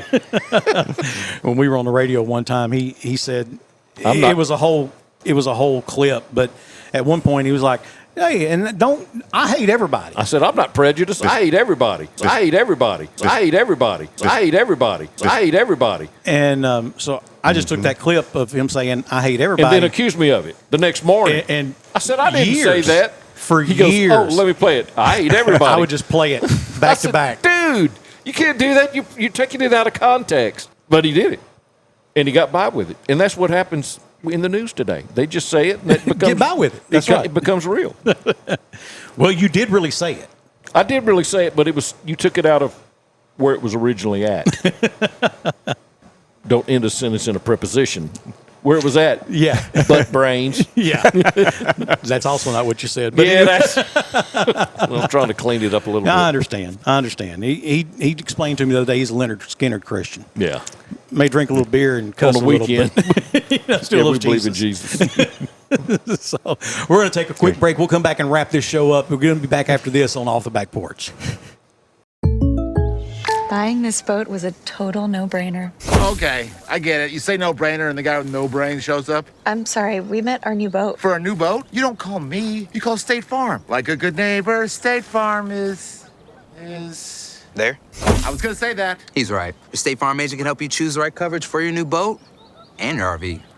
It's kind of a no-brainer. Easy decision. All right. Like a good neighbor, State Farm is there. Everybody loves a parade, and Hilarious Pizza throws parades all week long. Bring the family in for your favorites, or explore the variety that Hilarious Pizza offers. Come join us at Hilarious Pizza for the greatest parade ever. Every gift tells a story, and at Especially For You, they help you make it unforgettable. Birthdays, wedding showers, baby showers, graduations, or just because. Especially For You creates one-of-a-kind gifts made to touch the heart. Anyone can buy a gift card, but the best gifts aren't bought. They're made at Especially For You. Stop by and visit Especially For You and find the perfect gift for life's special moments.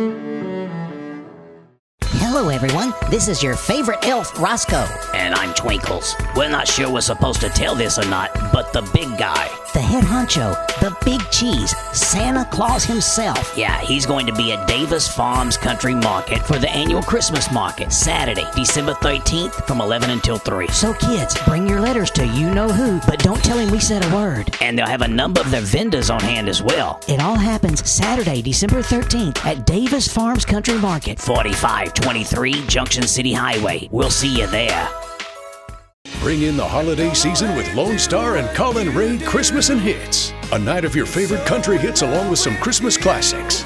Thursday, December 11th at the First Financial Music Hall in El Dorado, Arkansas. serving South Arkansas for 25 years, and all the while expanding and growing throughout the state. ProMed Ambulance is proving their motto of world-class care and hometown values. For example, their new mobile integrated healthcare communication center. This state-of-the-art facility allows communication specialists to work directly with local 911 call centers to ensure the closest medical team is always dispatched to any emergency. World-class care and hometown values. For more information and career opportunities, go to ProMedAmbulance.com. Hey, welcome back for more of Off the Back Porch with Sandy and Boomer and Robert Rushing, our special guest. Thank you so much for being with us this week, and I hope it doesn't harm your reputation too much. It shouldn't. And in addition to now being a podcast guest, he's also the city attorney. Oh, you're the city attorney? Yeah, I'm the city attorney. Yes. Yeah, cool. He's the city attorney. So that's an elected position. Sorry. It is. All we can say is sorry. Yeah, It well, is. we had the same one for a lot of years. Yeah, it was an elected position then too, but nobody wanted it. Yeah, I think they finally changed the pay, and now there's a few people that want that position now. So, that's what happens. Yeah, when they don't pay anything, it's like, why would I want to do that? Yeah, I had a conversation with a couple of people recently. They were like, a few months ago, wanting me to announce and run for this particular office. And I was like, mm-mm. They're like, why not? I said, because I'll win. And I don't want that job. I don't want to have to do that. I don't want to do that. I don't want to have to do that. Yeah, hey, the last few months have been pretty much overrun with the coaching carousel. Oh, my Lord. Now, when Arkansas got rid of Sam Pittman, we did it early. Yeah, said, hey, we're going to get somebody. They're like the second team to get rid. Well, Stanford got rid of their coach back in March. Yeah. But then, I guess Penn State fired their coach first, and then Arkansas. Mm-hmm. So they were, like I said, they've been in the game for a while. Mm-hmm. And did you see the idiots? I'm sorry. The idiots that showed up to Razorback Stadium and protested the hiring of Silverfield as the head coach. And I saw a couple of guys that are pundits, and there was 20 of them I think showed up. TV guys that said that they felt like we got leftovers, and that's not the way to start it. This guy's done well at Memphis. He's done very well. He beat y'all. Yeah. He beat Arkansas well, this year. So did everybody else other than Arkansas State and UAPB. Anyway. Or Grambling, whoever else it was we played. Yeah. But the big story's been, of course, the LSU hire. Yeah, and we'll get to that. Yeah. But I want to talk for just a second because I don't know what the expectation – what made Alex Golesh so much better of a hire had we got them, which, by the way, evidently that broke last week prior to when it was supposed to be let out. Yeah. And because of that, he backed off. And the guy who did that, who let that news out of the bag early, he won't be breaking any news anytime soon. He got dealt with. Yeah, well, no one's going to talk to him now. Yeah. If you can't keep your mouth shut, and that's one, spent my entire life in news and media. One thing you learn is if you tell someone I'm not going to say anything, you don't say anything. Best not say anything. You just don't. Yeah. It's the integrity, and if you lose that, then you don't have that. You don't have a source. You don't have a source anymore. You don't have a source anymore, and especially if you cost them the hire. Yeah. By doing that. Here's the go ahead. I'm sorry. Anyway, when they announced Alex Golesh, I was like, okay, he's a coach for USF, and which is in the American Athletic Conference, same conference as Memphis. Mm-hmm. Silverfield, incidentally, has a record of 3-0 against this coach. Mm-hmm. But why was that so much better of a hire? And then this is my favorite. I saw a guy, and I think it was on one of my Facebook posts. He's like, "We could have had Gruden." Answer me this. What SEC school got Gruden? Which SEC school hired John Gruden? He had made it known he wanted to go coach again and wanted to coach in the SEC. So tell me, of all the openings we've had so far, Arkansas, LSU, Ole Miss, Auburn, Florida, Alabama. Alabama didn't hire anyone this year. There's a sixth one. Penn State. Oh, in the SEC. SEC. Anyways, there were 6 schools in the SEC, I believe. Of those 6 openings, who hired John Gruden? Yeah, none of them. No one. Yeah. What does that tell you? Yeah. Either he doesn't really want to coach in the SEC, or in that conversation, he just didn't have a plan. Yeah. Personally, I like the Silverfield hire. He's a young guy. He knows how to work the NIL. Look, Sam Pittman, what he brought Arkansas football from to where it is, hats off. Yeah. Hats off to him. And he's an Arkansas guy. And He's a homer. Cried when he got the job. Yeah. You know, certainly. Didn't fake an accent. No. And is worthy of all the admiration you want to give him, and will take all the criticism you want to give him, because he did the best job he could do. Sure. But Silverfield understands NIL. He doesn't spend all of his time bashing it and running from it. He understands it. And you saw what happened. I mean, his first day, he signed 4 kids that had committed to different universities outside the state who live in Arkansas. And he got all 4 of them to commit. One of them's a 4-star defensive lineman. Tell me where we needed the help the most this year, by the way. Yeah. You know, I just think it's a good hire. I do too. I don't see it as leftovers. But here's the thing. There's too much expectation, not just Arkansas, but around the college, the college football society, or whatever you want to call it. There's too much expectation, because all schools can't be competing for a natty every year. It's just not going to happen. You know, I went back and looked at the years that certain schools won Louisiana State championships back to the 20s. And there are some, like Evangel and, several Haynesville. schools. Haynesville's won a whole bunch of them that have won notoriously over years and years. Hahnville and a bunch of schools that I used to play against. Morgan City won one in 41 and 54. Well, you know, they're not a school that you can expect that to come from. It has to everything has to come together at the right time. And so Arkansas and other schools, but I'm using Arkansas as an example. The Metro Dallas area has more 4- and 5-star players than the whole state of Arkansas in any given year. Yes. So just like he did, he went back and got the 4 players that had committed to out of state and put them in Arkansas. First of all, you've got to get all the Arkansas kids. For you to compete, they have to know that if I can play college football, I want to go to Arkansas.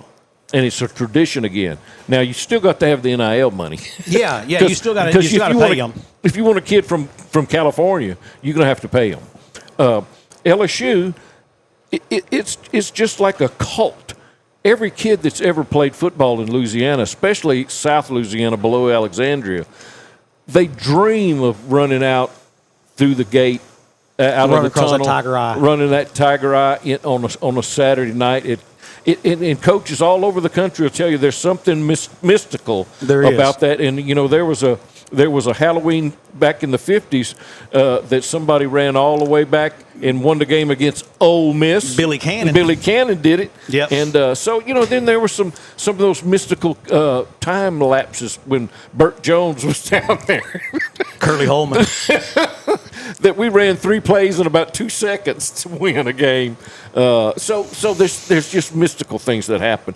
But here's the deal that I thought was so funny, and I wanted to relate to you that at the news conference when Lane Kiffin accepted the job at LSU, and he was answering all the questions, and one reporter asked him, says, "Well, Coach, your first impression that you saw when you came to Baton Rouge," he explained. He said, "First of all, you know, you want to know where the schools are. You want to know the neighborhoods. You want to just see all the infrastructure because you're moving your whole family." He said, "And I'm moving 2 families," and he said, "So, you know, I had to send my family there." He said, "I couldn't very well fly down there and drive around Baton Rouge with a realtor. It just wouldn't have worked." He said, "So, you know, they had been already." He said, "When I got off the plane, they picked me up, and we're driving to the campus." He said, "I passed." You know, we went past the river, and I saw, you know, the looks of the river, the mighty Mississippi. And he says, the first time I could see the stadium, it was off in the distance, and the lights were on. And he said, that mystical feeling, he said, that I wanted on my side. He said, because I've been on the visitor side of Saturday nights at LSU Stadium, and that weight that you feel on top of you, he said, now I feel it underneath me. Yep. And he said, man, he was getting excited. He says, man, I started channeling Coach O. He said, I wanted to roll down the window and go, go Tigers.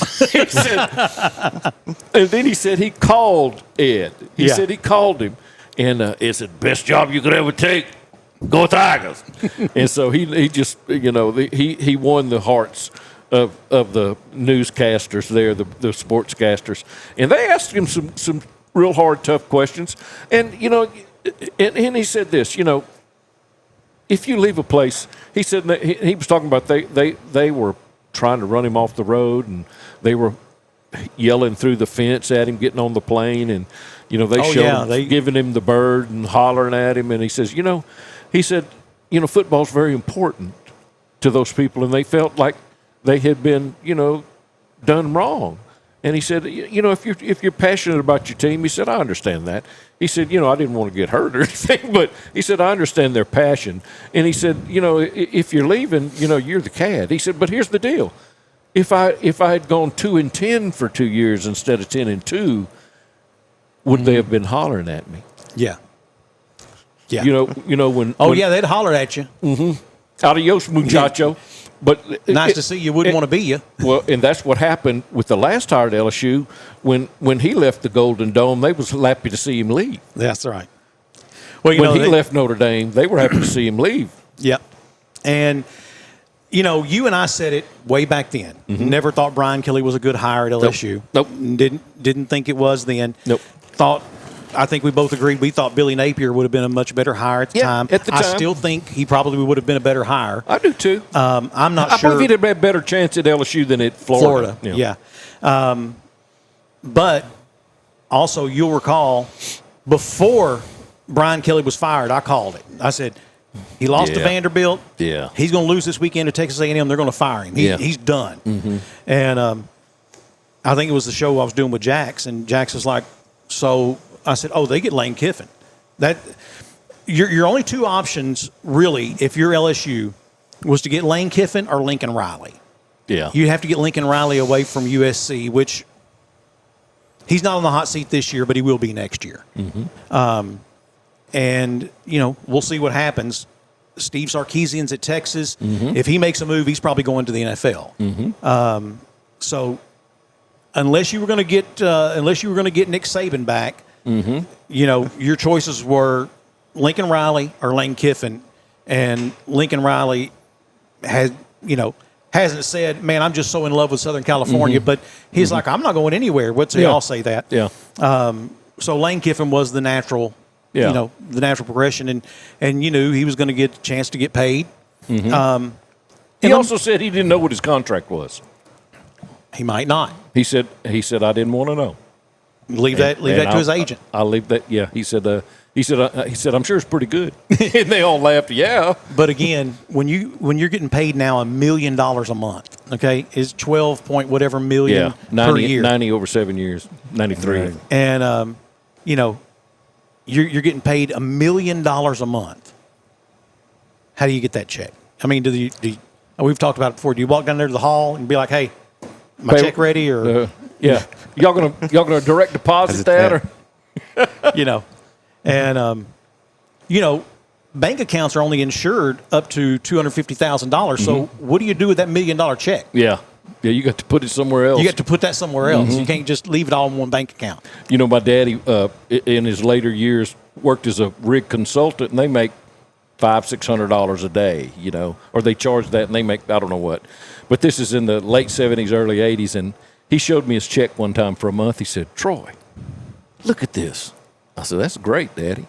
He said, man, there was years in my life I didn't make that in a whole year. Yeah.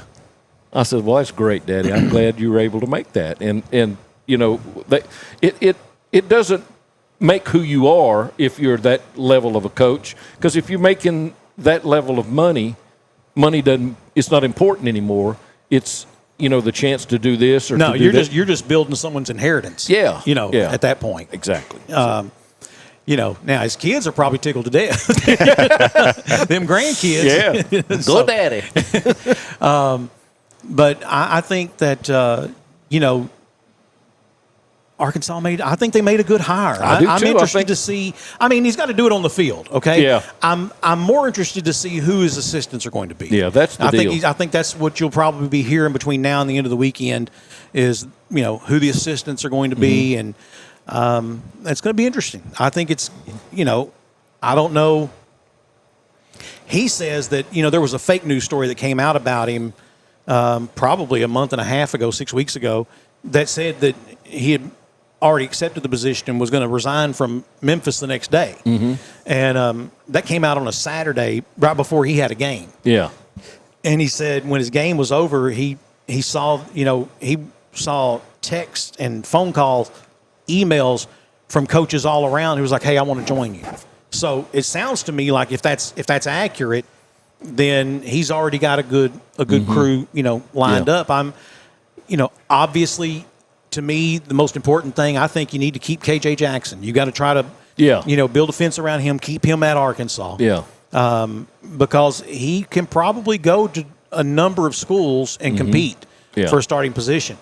He has the starting position here. Yeah, he is the starter. Now there's a lot of people who want Silverfield to go to Greenwood and get the quarterback from Greenwood. Mm-hmm. I'm not that impressed. I haven't seen him play. Kane Archer, he's a Utah signee. Mm-hmm. He had signed, I want to say, maybe Texas Tech or one of those, and then decommitted from there and signed to Utah. And is he Mormon? Not that I'm aware of. Could be. I don't know. But now that Greenwood posse, they'll jump on this, as a matter of fact, and they'll be like, "Oh, he's the greatest quarterback ever," and okay, he's undersized. He's 5'11". I saw him throw the ball on some replays on KTV. Yeah, and chuck the ball. Yeah, but it's Greenwood, man. I mean, how many kids on that team are D1 athletes? All of them. Mm-hmm. Just about. University of Greenwood. So, and of course, they said the same thing about Tyler Wilson. Yeah. Yeah. And, but you know why you remember that? Because it's an exception, not the rule. Yeah. It's really difficult. Man, if there ever was a quarterback under 6'3" who needed a shot, it was Taylor Reed. Yeah. That kid had it. He did. And so there's a formula for being an SEC quarterback. I don't know if he fits that mold or not. Mm-hmm. But boy, there's a bunch of people want to see him go over there and try to recruit him. I had a buddy that could bench press the world, and in my era tried to walk on at Louisiana Tech, and the line coach said, "Son," he said, we'll make mistake on heart sometime, but we never make a mistake on size. If you're 5'9", 5'10", 250, and you can bench press the world, there's still a guy that's 6'7", 320 that can move you out. Yeah. And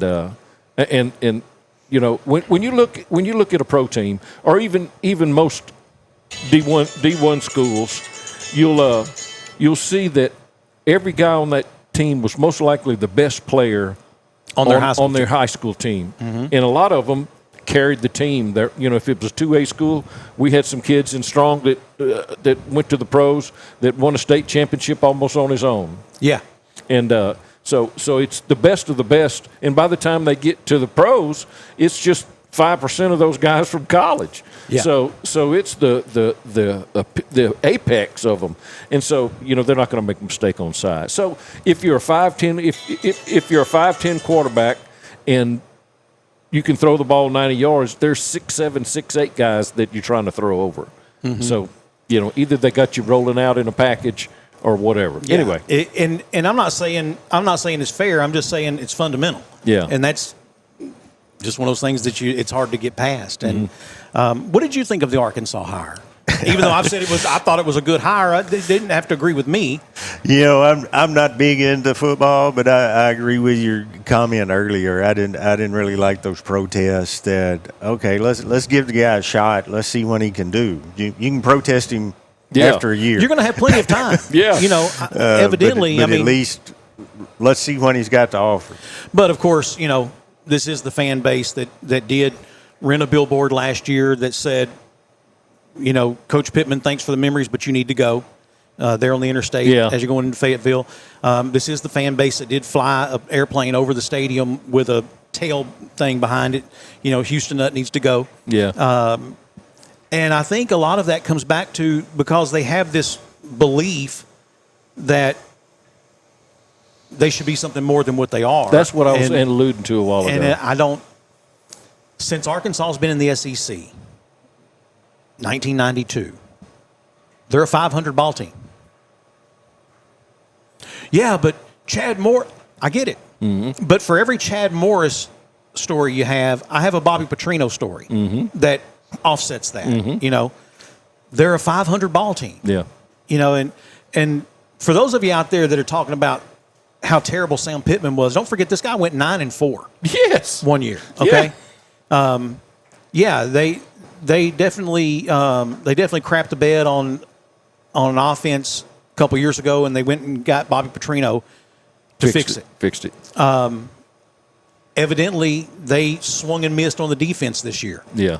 I still go back to Arkansas very easily could have been a 10-2 team this season.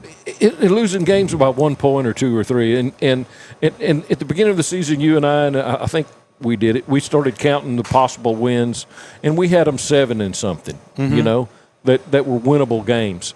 And were. But we just came up on the wrong end of it, a lot of them. Yeah, I had them winning at Memphis. Yeah. I had them beating Memphis. They almost did. Mm-hmm. They're a fumble at the 4-yard line away from beating Ole Miss. Ole Miss. By the way, does Lane Kiffin look really that good if Arkansas beats Ole Miss that day? Does he still look Does he still look that good? Yeah. They were nearly the first loss for Texas A&M. Mm-hmm. I mean, it came down to the last play. Over the years of watching Alabama and the Nick Saban era, when it just always seemed every break went their way, and here's the deal: they won on them not making mistakes. They knew that you were going to make a mistake. Nick always said, take care of what's in front of you. The process. The process. You trust what you're told to know and what you have learned in the process. And he was asked, you get to a big game that has, a lot of implications. He says, what do you say at the beginning? He says, we don't treat it as any other game that we have all year. Every one of them is very important. And he says, trust the process. And he was heavy on that. Yeah. About a mistake that you made. Any mistake you made could have been avoided. What's his wife's name? Terry. Terry, that's right. I was watching an interview with him and Terry, and they were asking him about this, because that again, that's Nick Saban's thing. It's not athlete. Yes, you have to have the athletes. Mm-hmm. It's not coaching, but yes, you have to have the coaches. It's the process. Mm-hmm. If you will follow the process, we will win more than we lose, period. And they were asking him about that, and he simply, he's kind of hinted around this, that, and she said, I can tell you where it started. She said, we were dating, and I went to his house, and they'd won a game and won it, pretty handily. He was quarterback. He was starting quarterback for his high school team. His dad was the coach. And there wasn't any attaboys or that was a good game. It was like, you could have been better. And he starts laying out the things that he did wrong. And Saban said, he said, we won a game against Kentucky. He said, on a tip drill last second, beat them 33-32. Very lucky. He said, and then the next week, he said, we got the hell beat out of us by Georgia Southern. He said, they ran through us like through a tin horn. And he said, we couldn't stop them. And he said, you know why? Because we weren't doing the process. We weren't doing we won last week. And the guys didn't understand why I rode them so hard that next week. And he said, but after that game against Georgia Southern, then they got it. Oh, okay. Wins and losses don't matter. Mm-hmm. It's the process. Mm-hmm. And, I'm like you. It always seems like the breaks tend to go their way unless it's a kick six. Mm-hmm. But the better you are, the luckier you get. Again, I love to watch Auburn fans cry. Yeah. It's one of my favorite things to watch on television. Yeah, they're always going to be a little brother. But I guess it was Saban's last year at Alabama. You know, Alabama's down by 5 or 6, and it's 4th and goal, but like from the 33 or something. They're 4th and goal, but they're 30-something yards out. And Auburn fans are going crazy. I mean, they are hooping and hollering and jumping up and down. And the camera spins around, and there's this kid, young man, who I'm assuming is a student at Auburn because he was sitting in the student section. And you can read his lips, F Alabama. Mm-hmm. But he didn't say just F. Mm-hmm. F Alabama. Snap the ball. We all remember the play. He throws it over in the corner of the end zone. That Alabama receiver comes down with it. Alabama wins the game with no time left on the clock. They swing that camera back around, and dude's just bawling. Crying. Boo-hooing. And I'm like, yeah, what was that you were saying about Alabama now? You know? So, but because the process that we were talking about, when you do make a mistake, they make you pay. Yeah. And they're waiting. I think that's, you know, as a coach, I've caught a lot of hell over the years, and most of it deservedly so from parents. I should enjoy wins more and not focus on losses as much. And when I finally got to where I was doing that, they were right. The game was so much better, and actually the game slowed down for me a lot. And I felt like I became a better coach on that. At the same time, I don't care if we just won this game. Little Johnny's 3 errors is why he's sitting the bench this next game. You know, I get it. I get it. That's unusual for him. And you know what? If he doesn't play a lot this game, I bring him in at the end of the game to pinch hit and go out in the field. He's not going to make 3 errors again. And so it's a balance. As a coach, you have to find that balance, and it's not easy to do. And look, I'm an idiot. Okay, I've said that for years. I'm an idiot. So there's way better coaches out there. But I'll say that I took great pride in teaching kids basic fundamentals. No matter what we did in that game, did we play it in a way that was fundamentally sound? And I used to hold up the scorers book for my baseball team. And I'd say, you see this column right here? Anybody know what this is at the top? They squint and say, an E? And I said, right. You know what that's for? Errors. I said, the reason they have this column in the book is because there's going to be errors. And I'm okay with that. What I'm not okay with are lazy errors. I'm okay with a hustling error. Ball gets hit deep in the hole at shortstop, and a kid gets over there and makes a sliding grab at it and jumps up and chunks it across the field as fast and as hard as he can, and that ball flies off, and that's an error, and that kid's safe, and kid goes second. I'm okay with that. Getting your butt down. Hustle. That was hustle. Yeah, not getting your butt down and your head up. You know, for a routine ground ball, I'm not okay with. Yeah. Or, and God knows we had this one, trying to make everything look like an ESPN play. Yeah. We had one kid, and I went out to him one time. I said, look, dude, do you see any cameras out there? Do you see any? There's the press box. You see any announcers up there? Just the guy who says y'all's name when y'all come to bat. Okay, there's no TV cameras here. Put a 10 over that circus, and let's play some ball, you know. But every play, he had to make it look like an ESPN play. Like he's trying to make the top 10 all by himself. You know, so. But such is life. Yep. Coaching is a hard job, man. Yeah. And especially when you do it publicly like that. Yeah. Now, same time, Jimbo Fisher still being paid $16,800 a week to not coach. Yeah. I'm okay with that too. Yeah. Where do I sign up Where for do that? I sign for that? That's like Coach O said, where's the door? Got $17 million. They said, I go buy me a cheeseburger. Yeah, go out. What door you want me to go out of? Yeah. They told me they're going to pay me to not coach. I was like, which door do you want me to leave on? Coach O, man. Yep. You know, he's going to land on his feet somewhere. Yeah. I'm not sure Ed Orgeron's really that good of a head coach. I'm just...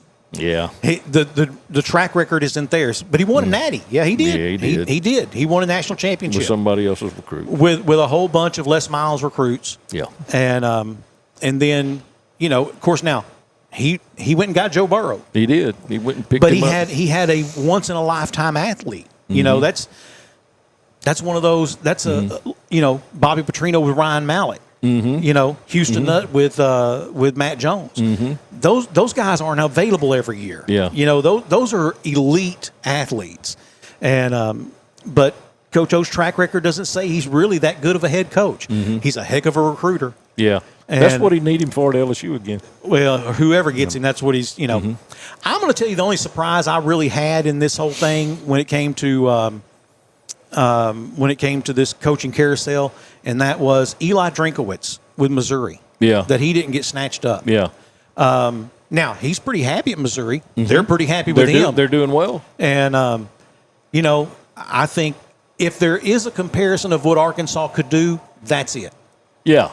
I don't know, because they were in the basement a lot.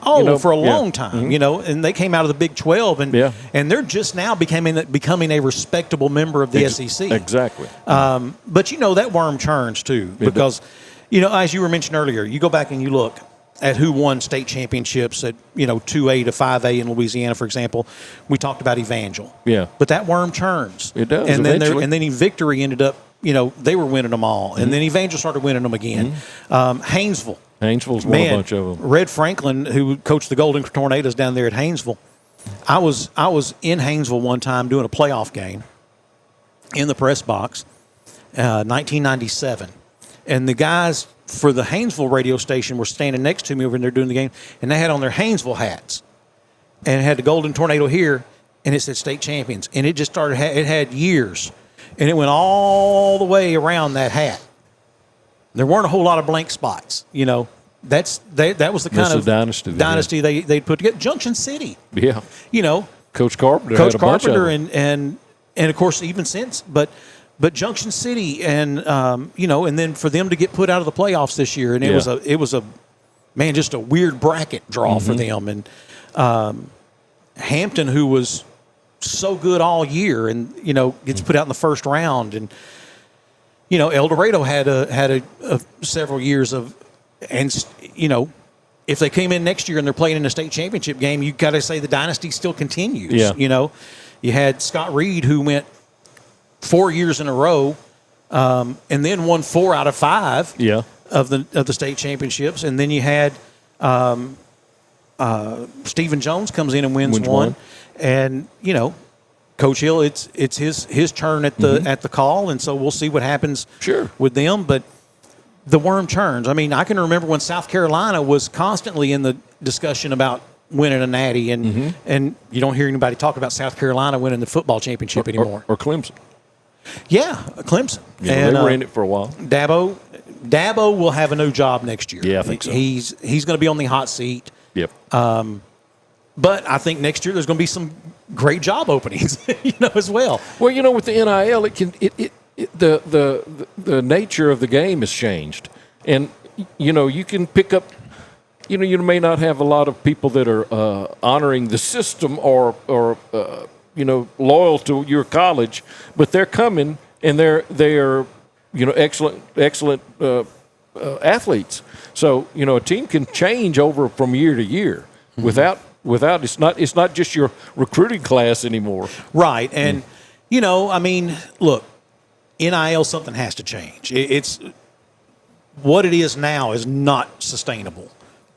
But it can't go back to what it was. To a kid, can't get a bus ticket home for his grandpa's funeral. Can't go to family funeral because he doesn't have gas money. Yeah. But yet the university's making millions off selling his jersey. Yeah. LSU's budget this year, 2026, is $30 million. Yeah, and see, there's talk about Arkansas is going to be 25. 50-something players. You're going to divide up $30 million. Well, not all of them are going to get paid. I know not all of them, but I mean that's what you have on a squad. Usually 50-something players. Yeah, and 85? You can have up to 85. Some of them are going to be walk-ons, preferred walk-ons, and stuff like that. And there's some kids that they're going to be happy if they just get a scholarship. Yeah. If mom and daddy, mama can quit their second job, so she's not having to pay tuition. Sure. I got you. But there's some kids.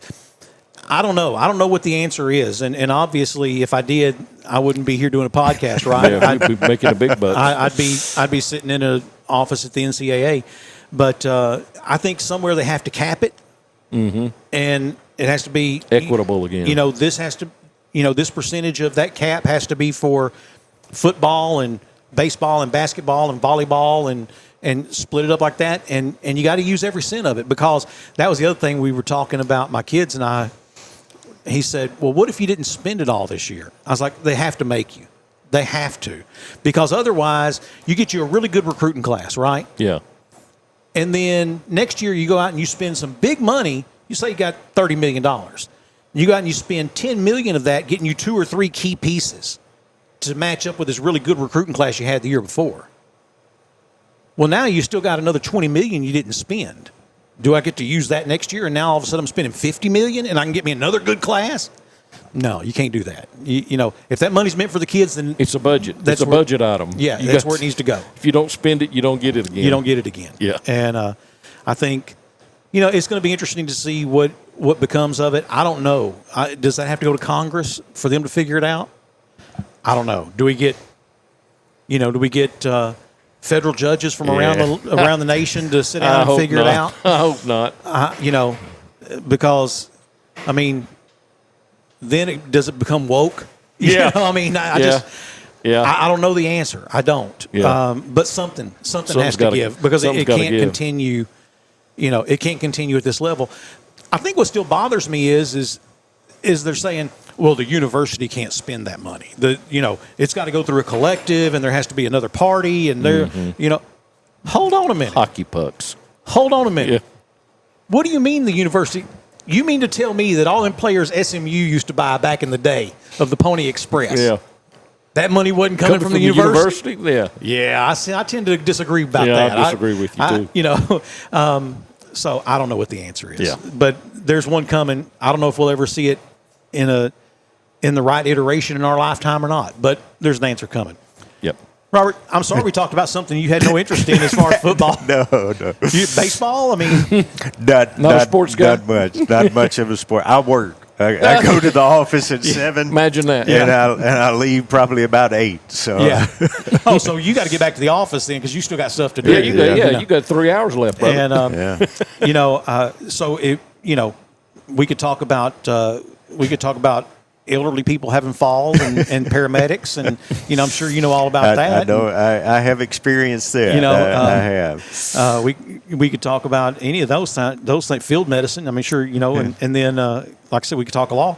But we do appreciate you coming on the show with us this week. Thank you for the chance. And again, we do appreciate your sponsorship of Wildcat Sports. Troy, you and I had this conversation privately. We didn't know when we started, is anyone even going to watch? Yeah. I don't know. Yeah, let's do this and see, yeah. We operated at a loss this year, which is to be expected. But I'll say this. 11,000 plus people tuned into that game of El Dorado and Marion. That's cool. 13,000 tuned into our game at West Memphis. And then our last game at Shiloh, over 15,000 people. 15,000 people watching that game. Mm-hmm. That's stupid numbers, man. That's good numbers. That's just, that's crazy. None of us expected that. Exactly. And so, in other words, I didn't charge you enough. That's what I'm trying to get around to. It's your own fault, because you had a bunch of sponsors. The first time you named all those sponsors, I looked at Martha and went, woof. He's got the sponsorship. Yeah, well. Then you need to up your cost. Don't listen to this. We made some deals. We'll say that. Well, to get started. Yeah. But we had to buy everything. Well, sure, you had to buy all your cameras and your audio equipment and the first and I know the first game was you tried out some cameras, it just didn't work very well. Did not. And I said, well, Mark said, well, that's not very good. I said, Sandy will fix it. I said, the next one will be better. Yeah, and it was. After we ditched those cameras and bought brand new ones. Some new stuff. But it is what it is. But thank you. Startup's tough. It is. It has is. a learning curve. And there was one of those for sure. Yeah. And, but, man, we made it through a season, and we were tickled to death to do it. And I am so grateful that we were able to do that this year. The feedback we've gotten from so many people has just been phenomenal. And, yes, I wish we'd have done it and it would have been profitable for us. Of course, that's why I'm in business, is to be profitable. But if I'm not going to get the feedback we've gotten from you, that makes it worth it. It does. It makes it worth it. So, all right, that's going to do it for this week's show. We've got a lot of things to do, and our Boomer does. I don't really have much to do, but I've got a bunch of kids. So, and I got to order some pizzas. Yeah. By the way, but anyway, we're going to call it for a week. We appreciate you so much for being here with us again, Robert Rushing. When the Rushing Law Firm, thank you for being our special guest this week. And we've got some more special guests coming up in the next couple of weeks. Really excited about those. And we'll see you next time on Off the Back Porch. With a history of being the voices you trust, this is Off the Back Porch.